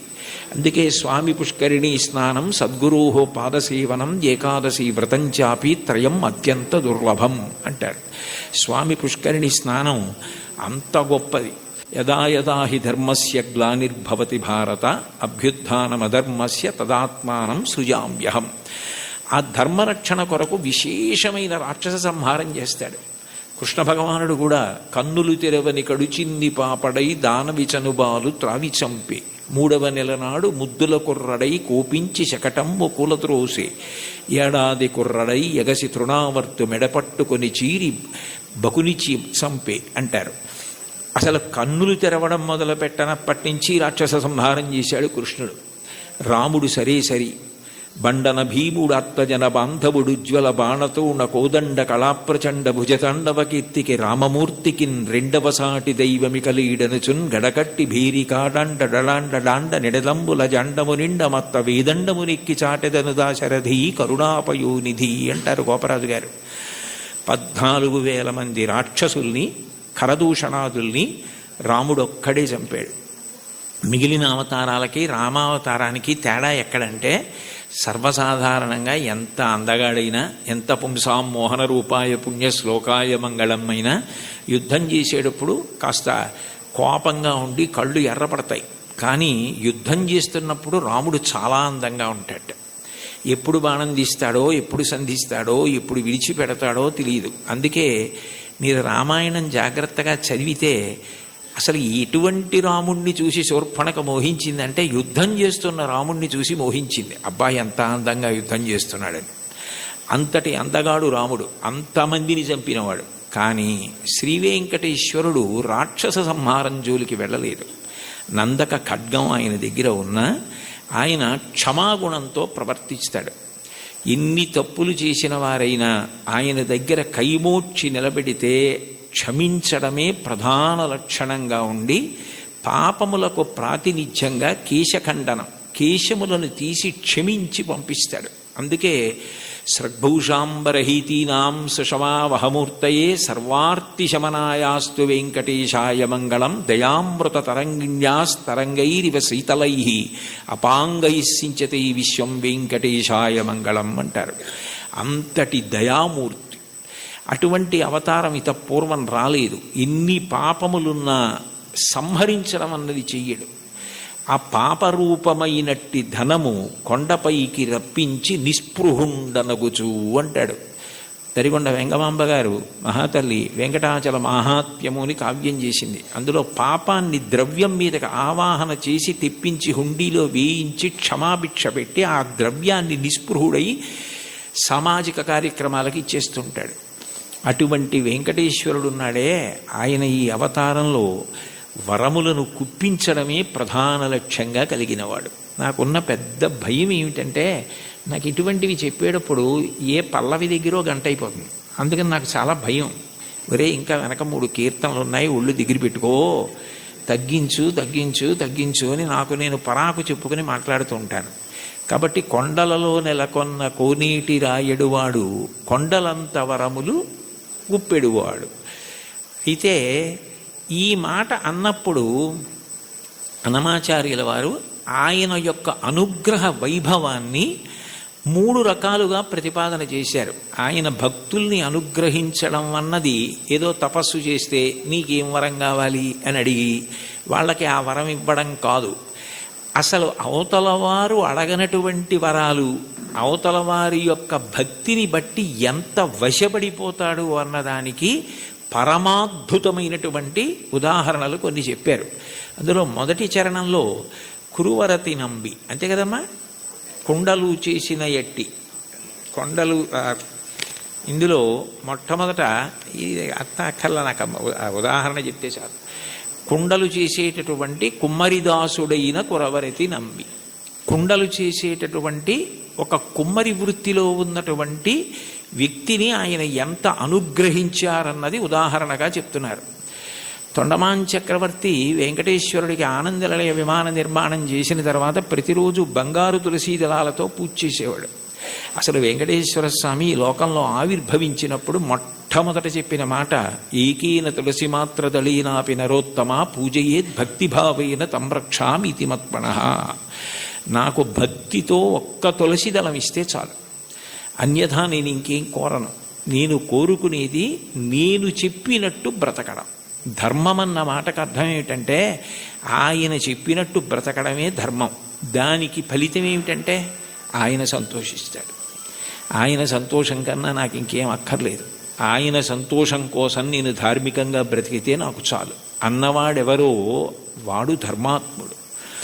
అటువంటి ధార్మిక జీవనము ఎవరి ఎందున్నదో వారు ఆయన దగ్గరికి వచ్చారా, ఆయన కోరారా, ఇవన్నీ ఆయన చూడటం.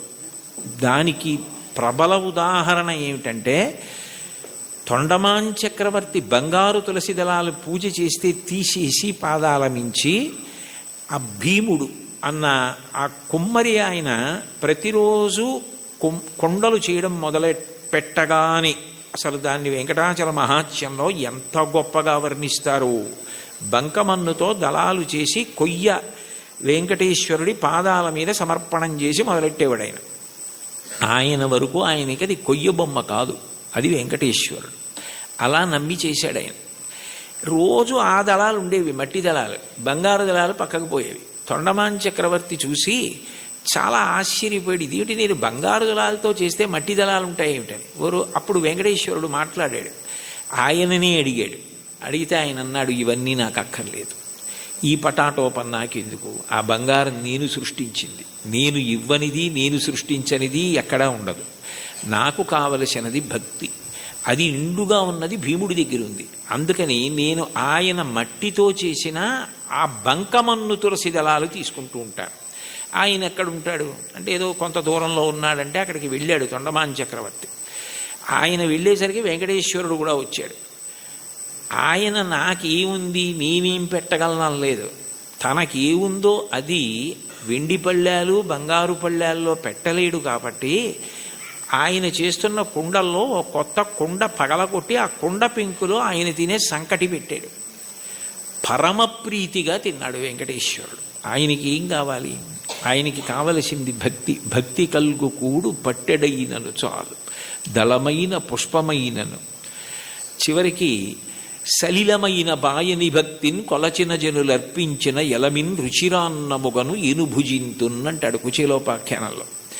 భక్తితో పెట్టినది ఆయనకు కావాలి, అది ఆయన తిన్నాడు. తిని ఒక వరం ఇచ్చాడు. అసలు నిజానికి ఆ వరం ఆయన అడగలేదు భీముడు. ఆయన మీరు రండి నా దగ్గరికి అని అడగలేదు, ఆయనే వెళ్ళాడు. వెళ్ళి ఇక పైన నా అవతారం భూమి మీద ఉన్నంత కాలము కూడా నేను తీసుకునే మహానైవేద్యం కుండ పెంకులో ఉంటుంది. అందుకని ఓడు ప్రసాదం అని ఇప్పటికీ కూడా ఆనందనిలయ విమానం లోపల కొత్త కుండ పెంకులోనే ఆయనకి నైవేద్యం అవుతుంది అని అంటారు. అంటే అడగకుండానే అంత గొప్ప వరాన్నిచ్చి భీముణ్ణి భార్యని కూడా దివ్యమైన విమానం ఎక్కించి వైకుంఠానికి తీసుకెళ్ళాడు. బ్రహ్మాదులకు ఆయన మాట తప్ప ఆయన రూపు అసలు దర్శనం అవ్వదంటారు. అలాంటి వాళ్ళని తీసుకెళ్ళాడు. అంటే ఊహించని వరం. కొండలలో ఉన్నవాడు కొండలంత వరం ఇవ్వగలిగినవాడు, ఊహించలేని వరం ఇవ్వగలిగినవాడు. ఆయనను ఇది ఇవ్వండి అని కాకుండా భక్తితో ప్రేమతో ఆయనని పట్టుకోగలిగితే ఆయన ఏదిస్తాడన్న దాన్ని ఊహించడం కూడా నీకు సాధ్యం కాదు. రెండవ చరణంలో తిరుకచ్చి నంబి గురించి చెప్తున్నారు. కాంచీపురంలో తిరుకచ్చి నంబి అని బాగా స్వామివారికి ఆంతేవాసిత్వం చేసేవాడైన. ఎంత భక్తుడంటే ఇంచుమించు అర్జునుడిలా సఖ్యభక్తి గెలిపోయాడు ఆయన. ఉదయం బాలభోగం అంటారు కదా, ప్రాతకాల నైవేద్యం అయిపోయిన తర్వాత అందరు వెళ్ళిపోయేవారు. వరదరాజస్వామి కాంచీపురంలోని ఉండబోయ్ అని తిరుకొచ్చి నంబిని కూర్చోబెట్టుకుని లౌకిక విషయాల దగ్గర మొదలుపెట్టేవారు. కాంచీపురంలో ఆ వీధిలో ఆ ఇంట్లో ఏం జరిగింది, ఇక్కడ ఏం జరిగింది, ఖాళీ ఉన్నప్పుడు మనం ఎలా మాట్లాడుకుంటామో అలా మాట్లాడుకోవడం మొదలుపెట్టి తర్వాత శాస్త్ర చర్చ, వేదాంత ప్రవచనం ఇవన్నీ చేస్తూ ఉండేవారు. ఇద్దరు మాట్లాడుకుంటూ ఉండేవారు. మహానైవేద్యం వరకు ఉండి ఆయన అలా పడుకుంటే ఈయన విసినికర్ర పెట్టి విసురుతూ ఉండేవాడు. ఎప్పుడు చూడండి కంచి గరుడ సేవ అంటారు, అలా ఆయనకి ఎప్పుడు విసినికర్ర పట్టి విసురుతూ ఆయనతో మాట్లాడుతుండేవాడు. మహానైవేద్యం తర్వాత నేను కాసేపు విశ్రాంతి తీసుకుంటానంటే ఆయన పాపం ఇంటికి వెళ్ళిపోయేవాడు. తిరిగొచ్చినప్పుడు వెళ్ళిపోయి భోజనం చేసి మళ్ళీ సాయంకాలం స్వామివారి ఆరాధన ప్రారంభానికి వచ్చి మళ్ళీ విసురుతూ ఉండేవాడు ఏకాంత సేవ వరకు. అలా చాలా కాలం గడిచిపోయింది. వీళ్ళిద్దరూ మాట్లాడుకుంటారన్న విషయం కూడా లోకంలో ప్రచారం అయిపోయింది. ఒక రోజున మధ్యాహ్న కాలం ఇంకా దగ్గర పడిపోతుంది, ఇంకా మహానైవేద్యానికి వచ్చేస్తారు. నేను వెళ్ళి మళ్ళీ సాయంకాలం వస్తాను స్వామి అని చెప్పి ఈ తిరుకచ్చి నంబి గుడిలోంచి బయటకు వస్తున్నాడు. బ్రహ్మాండమైన వర్షం. ఎలా వెళ్ళాలి? వెళ్ళడం ఆలస్యం అయితే రావడం ఆలస్యం అవుతుంది. రావడం ఆలస్యం అయితే స్వామివారికి విసినికర్ర పెట్టి విసరద్దు, ఎట్లా సేవ ఆలస్యం అయిపోతుంది, ఇంత వర్షం పడుతోంది, ఎలా వెళ్ళడం అని ఆలోచిస్తున్నాడు. ఎవరో ఒక వృద్ధ వైష్ణవుడు ఒక ఆయన వచ్చి, స్వామివారు పంపించారు, మీరు గబగబా ఇంటికి వెళ్ళాలట కదా, నేను గొడుగు పడతాను రెండని చెప్పి గొడుగు పట్టాడు. ఆ గొడుగులో తిరుకచ్చి నంబి ఇంటికి వెళ్ళాడు. మీరు భోజనం చేసి రండి, నేను ఇక్కడే ఉంటాను, సాయంకాలం వాన తగ్గకపోతే మళ్ళీ గొడుగులో తీసుకెళ్తానన్నాడు. అని సాయంకాలం మళ్ళీ గొడుగులో ఆయన్ని తీసుకొస్తున్నాడు తిరుకచ్చి నంబిని. కొంచెం ఆలస్యమైంది వర్షం వల్ల. ఈలోగా సాయంకాలం సేవ కోసం అర్చకులు వరదరాజస్వామి గుడి తీసి తలుపులు తీశారు. తలుపులు తీస్తే లోపల స్వామివారు లేరు. వాళ్ళు కంగారు పడిపోయి తిరుకచ్చి నంబితో మాట్లాడుతూ ఉంటాడు కదా, ఏం దోషం జరిగిందో చూద్దాం ఆయనకి తెలుస్తుందని ఆయన కోసం వెతికారు. ఆయన లేరు. ఆయన కొంచెం ఆలస్యంగా వచ్చారు. నీకేమైనా తెలుసా నంబి, స్వామివారు ఏమైపోయారు, కనపట్టలేదు, ఏమైనా అపరాధం జరిగిందా, ఎవరినన్నా భక్తులను అనుగ్రహిస్తున్నారా అని కంగారు పడిపోతున్నారు. అదేమిటి నాకు తెలీదు, ఎక్కడికి వెళ్ళిపోయారని చెప్పి ఆయన స్వతంత్రంగా ఇంట్లోకి వెళ్ళి వస్తువుల్ని వెతికే యజమాని ఎలా ఉంటాడో అలా వెళ్ళి, అదేమిటి స్వామివారు లేకపోవడం ఏమిటని చూస్తే ఆయన అలాగే పడుకుని ఉన్నారు. అయ్యో ఇక్కడే ఉన్నారు వరదరాజస్వామివారు, మీరు వెతుకుతున్నారు ఏమిటన్నారు. వచ్చి చూసేటప్పటికి ఆయన ఒంటి మీద వర్షపు నీటి చుక్కలు ఉన్నాయి. అంటే తాను తడిసి తిరుకచ్చి నంబికి గొడుగు బట్టి తీసుకొచ్చారు. ఆ తిరుకచ్చి నంబి ఇంట్లో భోజనం చేసినంతసేపు వరదరాజస్వామి వారు బయట నించున్నారు. బయట నించుని గొడుగు పట్టుకుని నించుని ఆయన వచ్చిన తర్వాత ఆయన్ని తీసుకుని వచ్చారు. అంటే ఒక భక్తుడి కోసం భగవంతుడు ఎంత కిందకొస్తాడు అవన్నీ అడిగారా తిరుకచ్చి నంబి? అడగలేదు. అడగకపోయినా అంత కిందకొచ్చి తర్వాత భాగవతులతో కలిసి ఎలా ఉండాలో చెప్పి చిట్ట చివరికి మోక్షం ఇచ్చారు. ఆ తిరుకచ్చి నంబిని అనుగ్రహించినటువంటి వరదరాజు వెంకటేశ్వరుడి కన్నా భిన్నుడు కాడు. ఒకటే, అదే అనేక కీర్తనల్లో ప్రతిపాదిస్తారు ఆ రాముడే వెంకటేశ్వరుడు అని. అటువంటి తిరుకచ్చి నంబిని ఊహకందని రీతిలో అనుగ్రహించవే. ఎవరైనా వరం అడిగితే ఏం అడుగుతాడు? ఏదో జ్ఞానం ఇమ్మంటాడు, లేకపోతే భక్తి ఇమ్మంటాడు, డబ్బు ఇమ్మంటాడు, ఏదో వృద్ధిని అడుగుతాడు. వాళ్ళు అసలు ఏమీ అడగలేదు. వాళ్ళ ఊహకి కూడా అందనివి నువ్వు చేసి పెట్టావు. వాళ్ళకి చరిత్రలో వాళ్ళు నిలబడిపోవడానికి కారణం నీ అనుగ్రహమా, వాళ్ళు అడగడమా? అంటే నీ అనుగ్రహం. అంత అనుగ్రహం దేనికి చేశావు? విసిరికర్ర పెట్టి విసిరితే చేశాడు అనగలరా మీరు? కాదు. ఆ ప్రేమ, అంత ప్రేమ. ఆ ప్రేమ చివరికి ఏమైపోయిందంటే లౌకిక సంభాషణ నుంచి శాస్త్ర చర్చ వరకు వెళ్ళి తిరుకచ్చి నంబి ఇంటికి గొడుగులో తీసుకెళ్లి గొడుగట్టు వీధిలో నుంచి మళ్ళీ తీసుకొచ్చి వర్షం తాను మీద పడేటట్టు చేసుకున్న ఇంతగా లొంగిపోయి దిగొచ్చి అనుగ్రహించినటువంటి ఓ స్వామి, నీ దయకి హద్దు ఎక్కడుంది? అంటే వెంకటేశ్వరుడు అనుగ్రహించే తీరు అట్లా ఉంటుంది. మామూలుగా ఏదో కొడుకునిచ్చాడు, కూతుర్నిచ్చాడు, పెళ్లి చేయించాడు, ఉద్యోగం ఇచ్చాడు, ఇవి కాదు. కొండలంత వరములు ఇచ్చేటటువంటి వాడు. అది చెప్పడానికి ఎంతంత గొప్ప ఉదాహరణలు తీసుకున్నారు. అంత దిగొచ్చినటువంటి ఉదాహరణ ఇంకొకటి చెప్పారు. అందులో ఇప్పటికీ కూడా మీరు వెంకటేశ్వర స్వామి వారు ఊరిరిగింపుగా వెడుతూ ఉంటారు ప్రదక్షిణ వీధుల్లో. ఆ వెళ్తున్నప్పుడు ఆ స్వామివారికి ఊంజల్ సేవ జరిగిన ప్రాంతం నుంచి తిన్నగా వెళ్ళిపోయినప్పుడు మలుపు తిరుగుతారు అది వరాహస్వామి గుడి వైపుకి. ఆ మూల చూస్తే ఎడం పక్కకి వెడితే ఇప్పటికీ కూడా అనంతాళ్వార్ చెరువు అని ఉంటుంది. అనంతాళ్వార్ ట్యాంక్, ఏటీసీ కాటేజెస్ అంటారు. అంటే అనంతాళ్వార్ ట్యాంక్ కాటేజెస్ యథార్థానికి అవి. ఆయన ఒకప్పుడు వెంకటేశ్వర స్వామి వారికి పుష్పకైంకర్యం చెయ్యాలి, తగినన్ని పూలు లేవు కొండ మీదని భార్యతో వచ్చి చెరువు తవ్వుతున్నారు. నీరు ఉంటే కదా మొక్కలు పెంచడం అని. ఆ చెరువు తవ్వుతుంటే భార్య గర్భిణి. ఆమె నెల నెలకి నిండు గర్భిణి అయి పాపం ఈయన తవ్వుతుంటే ఆ మట్టి అట్టుకుని పట్టుకెళ్ళి దూరంగా పోసి మళ్ళీ తట్ట తెస్తుంటే చూడలేక వెంకటేశ్వర స్వామి ఓ 12 ఏళ్ల పిల్లాడి రూపంలో వచ్చి, అమ్మ నేను పట్టుకెడతానులేండి మట్టి తట్ట మీరు నించోండని గబగబా పట్టుకెళ్ళి మట్టి పోసేసి మళ్ళీ ఖాళీ తట్ట అట్టుకొచ్చేస్తున్నారు. ఏమిటి నిండు గర్భిణి, నేను మట్టి తవ్వే లోపల తట్ట పట్టుకెళ్ళి ఎక్కడో మట్టి పోసేసి మళ్ళీ మట్టి తట్ట పట్టుకొచ్చేస్తోంది అని ఆయన ఆశ్చర్యపోయి తలెత్తి భార్యని అడిగారు, ఇంత తొందరగా ఎలా తీసుకెడుతున్నావు అన్నారు. నేను కాదు, ఇదిగో ఈ పిల్లాడు మీరు ఇంతకు ముందు ఒకసారి వచ్చి సేవ చేస్తానంటే వద్దు, మా గురువు గారి మాట నేనే చేసుకోవాలి, మా ఆవిడ చేసుకోవాలన్నారు. కానీ అమ్మ నువ్వు నిండు గర్భిణివి కదా, చేసి పెడతానంటే కాదనలేక చేయమన్నాను, ఆ పిల్లాడు మోస్తున్నాడు మట్టి తట్ట అంది ఆవిడ. అమ్మ ధూర్తుడా, వద్దురా, ఇది మా గురువు గారు చెప్పారు, నేను మా ఆవిడ చేయవలసిన సేవ అంటే ఇప్పుడు మళ్ళీ మా ఆవిడ్ని పట్టుకుని జాగ్రత్తగా నువ్వు మోహేస్తున్నావా మట్టి, నీ పని చెప్తానని చేతిలో ఉన్న గుణపం పట్టుకుని వెంకటేశ్వరుణ్ణి కొట్టడానికి పరిగెత్తారు. ఆయన గుడి చుట్టూ పరిగెత్తారు, ఇప్పుడున్న ప్రదక్షిణ వీధుల్లో. వెనక అనంతాచార్యులు వారు పరిగెత్తారు. ఆయన ఆనందనిలయ విమానంలో దూరిపోతుంటే కోపం వచ్చి పిల్లాడు పారిపోతున్నాడని గుణపం విసిరారు. ఆ గుణపం వెళ్ళి గడ్డానికి కొట్టుకుంది. ఆ గడ్డం బద్దలై నెత్తురు కారింది. ఈయన సరే పిల్లాడు పారిపోయాడు దొరకపోతాడా అని వెళ్ళిపోయారు. సాయంకాలం సంధ్యావందనం చేసుకుని గుళ్ళోకి వెళ్ళేటప్పటికీ స్వామివారి గడ్డంలోంచి రక్తం కారుతోంది.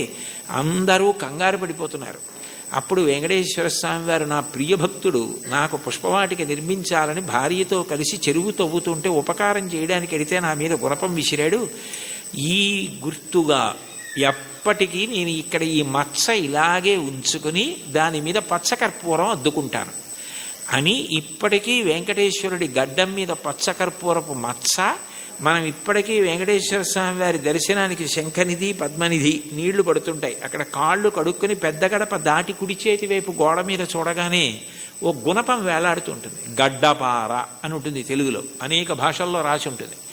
ఆ గుణపమే అనంతాచార్యులు వారు విసిరారు. ఆ తర్వాత ఆయనతో ఎన్నో లీలలు చేశారు. ఇప్పుడు అవన్నీ ఎందుకు?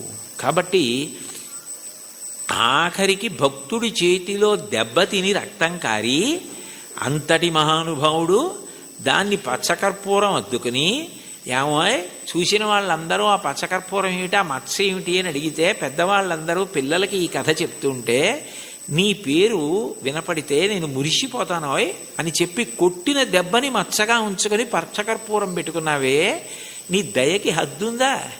బతిమాలి మట్టి మోసి గుణపం దెబ్బ తిని దాన్నేమో ఒక పెద్ద గుర్తుగా ఉంచుకున్నావా? ఎంత ప్రేమైకమూర్తివయా! ఆఖరికి ఇప్పటికీ ఆయన బొగడ చెట్టు రూపంలో ఉంటారంటారు. నేను వెళ్ళినప్పుడు అప్పుడప్పుడు వెడుతూ ఉంటాను. వాళ్ళు పాపం వాళ్ళ వారసులు ఉన్నారు, ఎంతో ప్రేమగా పిలిచి నన్ను మాట్లాడుతూ ఉంటారు. కాబట్టి అనంతాచార్యుల వారిని అంత గొప్పగా అనుగ్రహించినటువంటి వాడివే నువ్వు. నీ దయకి హద్దు ఎక్కడుంది? అడిగితే వరం ఇవ్వడం కాదు, అడగకుండా కొండలంత వరాలు ఇచ్చేసావే.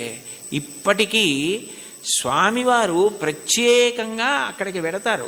అనంతాచార్యుల వారు ఎక్కడ చెరువు తవ్వారో, ఎక్కడ చెట్టు ఉందో అక్కడికి వెళ్ళి ఆయనకి హారతి ఇచ్చింది అనంతాచార్యుల వారికి ఆ బొగడ చెట్టుకి ఇస్తారు. ఇప్పటికీ సంవత్సరంలో ఒక రోజు ఉత్సవం జరుగుతుంది. అనంతాచార్యుల వారు గుణపం విసిరిన రోజున అంత వేగంగా ఆనందనిలయ విమానం చుట్టూ పరిగెత్తినట్టే వెళ్ళిపోయి పల్లకి లోపలికి వెళ్ళిపోతుంది. అంటే భక్తుడు కొట్టిన రోజుని ఉత్సవంగా చేసుకుని ఇప్పటికీ ఆనందనిలయం చుట్టూ అలా పరిగెడుతున్నావా? ఏమిటయా నీ దయ? అంతుందా దానికి?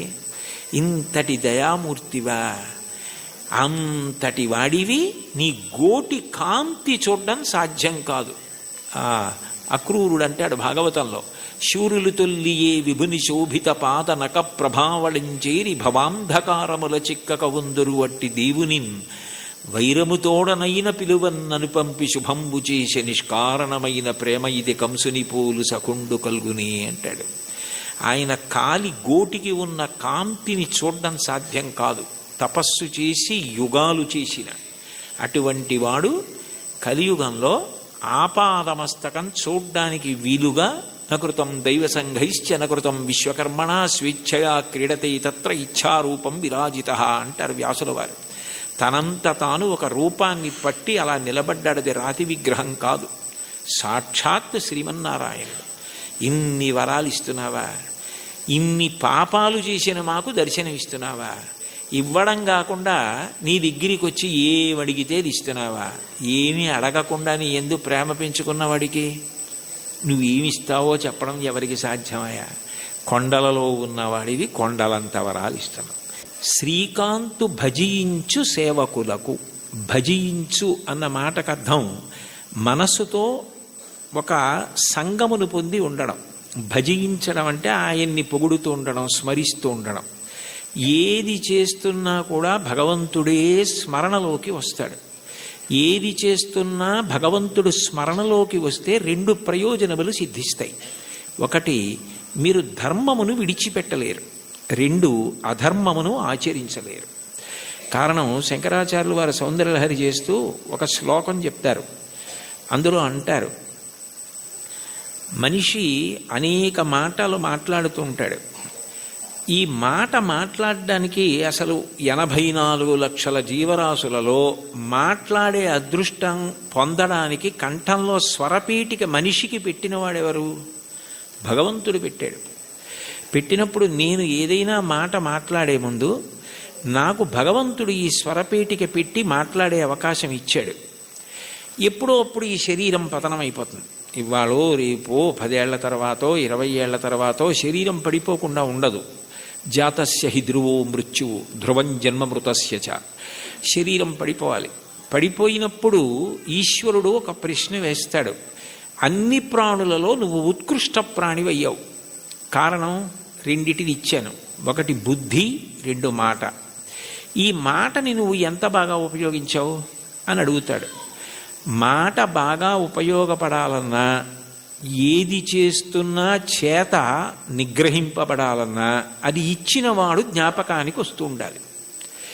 ఆ ఇచ్చినవాడు జ్ఞాపకానికి వస్తున్నాడు అనుకోండి, నాకు మాట ఇచ్చినవాడు భగవంతుడి, నేను ఆయనకి జవాబుదారి అని నాకు అనిపించింది అనుకోండి, పిచ్చి పిచ్చి మాటలు మాట్లాడే అవకాశం ఉండదు. అర్థం లేని ప్రశ్నలు వేసే అవకాశం ఉండదు.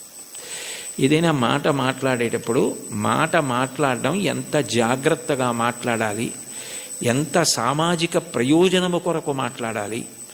మాట అగ్నిహోత్రంతో వర్ణిస్తుంది వేదం.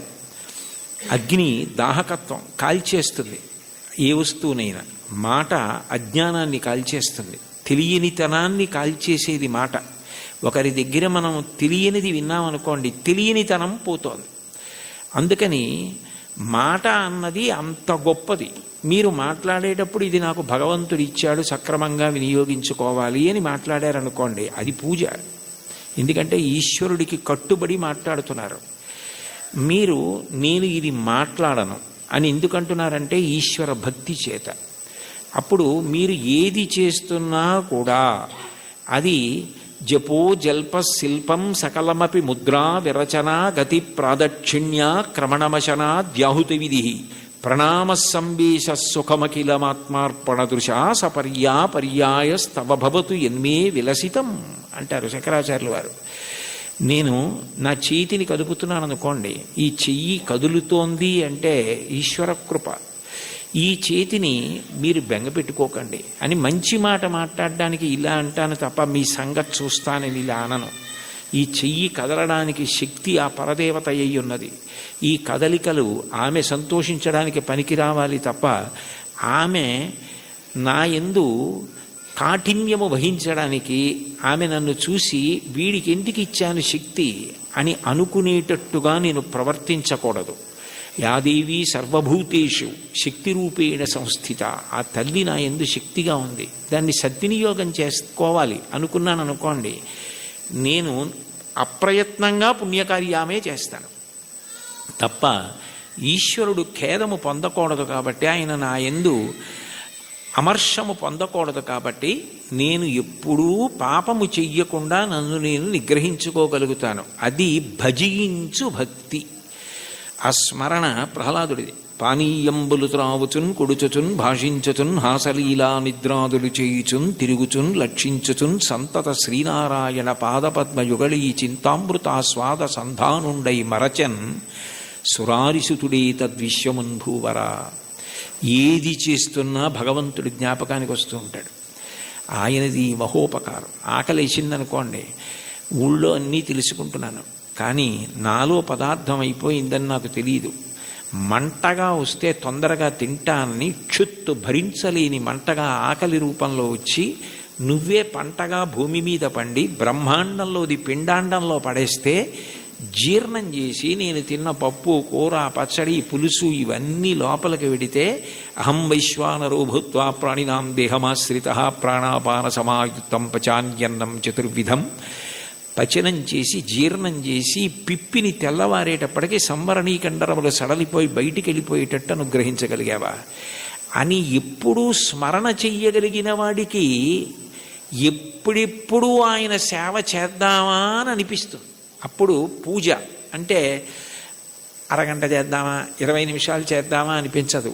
నా యందు ప్రాణమై నాకిన్ని చేస్తున్న ఆ స్వామి పాదములు నేను ప్రీతితో కడగాలి అని ఆ పాదాలు కడిగేటప్పుడు అంత తాదాత్మ్యతతో కడుగుతాడు, అంత తాదాత్మ్యతతో తుడుస్తాడు. ప్రవర్తించేటప్పుడు అంత తాదాత్మ్యతతో భగవద్భక్తితో ప్రవర్తిస్తాడు. విశ్వమంతా విష్ణువుగానే చూస్తాడు. విశ్వం విష్ణుర్వషత్కారో భూత భవ్య భవత్ప్రభు అని చదవడం వేరు, విశ్వమును విష్ణువుగా చూడడం వేరు. విష్ణువును విశ్వమంతా చూసిన వాడికి విశ్వమే బంధువు, విశ్వమే ఈశ్వరుడు. అప్పుడు ఆయన ప్రవర్తన ఎలా ఉంటుంది? ఆయన దేనిని గాయపరచలేడు. కారణం ఆయనకి కనపడుతున్నది అంతా విష్ణువే. రామకృష్ణ పరమహంస దగ్గరికి వెళ్ళి ఎన్ని చెప్పినా వినడండి వాడు నారాయణుడే అని అడిగాడు వివేకానందుడు. నారాయణుడు కాడని అనకు, మూర్ఖ నారాయణుడు అన్నారు. అంటే అది భక్తి, అంతటా విష్ణువుని చూడగలగడం. అలా భజించి సేవించేటటువంటి వాళ్ళు ఎవరున్నారో వాళ్ళు తరించడానికి నిరోధించగలిగినది ఏముంటుంది అంటే అడ్డము కాగలిగినది బారుమాను అంటారు. మార్కండేయ కృతం సప్తశతి స్తోత్రంలో అర్గళా స్తోత్రం అని ఉంటుంది. అర్గళా స్తోత్రం అంటే బారుమాను నిరోధించున్నది అని. నిరోధించగలదా? ఆపగలదా? అట్లా సేవించగలిగిన వాడెవరున్నాడో, అటువంటి మనసు పొందినవాడెవరున్నాడో వాడు స్వామి యందు ఐక్యము కాకుండా ఆ భక్తియే చివరికి జ్ఞానమై మోక్షకారణం అవుతుంది. ఆయన యందు కలిసిపోతుంది. ఆ ప్రవహించిన భక్తి నది వెళ్ళి సముద్రమునందు కలిసిపోయినట్లు. భక్తికి చరమాంకం ఏమిటంటే ఈశ్వరుణ్ణి చేరిపోవడమే. దానికి ప్రతిబంధకాలు ఉంటాయి కానీ అడ్డలేవు. శంకరాచార్యులు వారు శివానంద లహరిలో ఒక అద్భుతమైన శ్లోకం చెప్తారు. అందులో అంటారు, అంకోలం నిజబీజ సంతతి రయస్కాంతోఫలం సూచికా సాధ్వీ నైజ విభుం లతాక్షితిరుహం సింధు సరిద్వల్లభం ప్రాప్నోతీహ యథా తథా పశుపతే పాదారవిందద్వయం చేతో వృత్తిరుపేత్య తిష్టతి సదా సా భక్తిరిత్యుచ్యతే అంటారు. నది సముద్రాన్ని చేరుకోవడానికి బయలుదేరుతుంది. ఎవరు దారి చూపిస్తారు? ఓ నది ఇలా వెళ్ళు సముద్రం వస్తుందని చెప్తారా? చెప్పరు. నది వెళ్ళిపోతూ ఉంటుంది. వెళ్ళిపోతున్నప్పుడు ఏ చంద్రశేఖరేంద్ర సరస్వతి మహాస్వామి వంటి మహాపురుషులో స్నానం చేస్తారు. అంతటి మహానుభావుడు ఇక్కడ స్నానం చేశాడని నది ఆగదు. ఒక ధూర్తుడు మూత్ర విసర్జన చేస్తాడు, అవమానమని బెంగపెట్టుకోదు.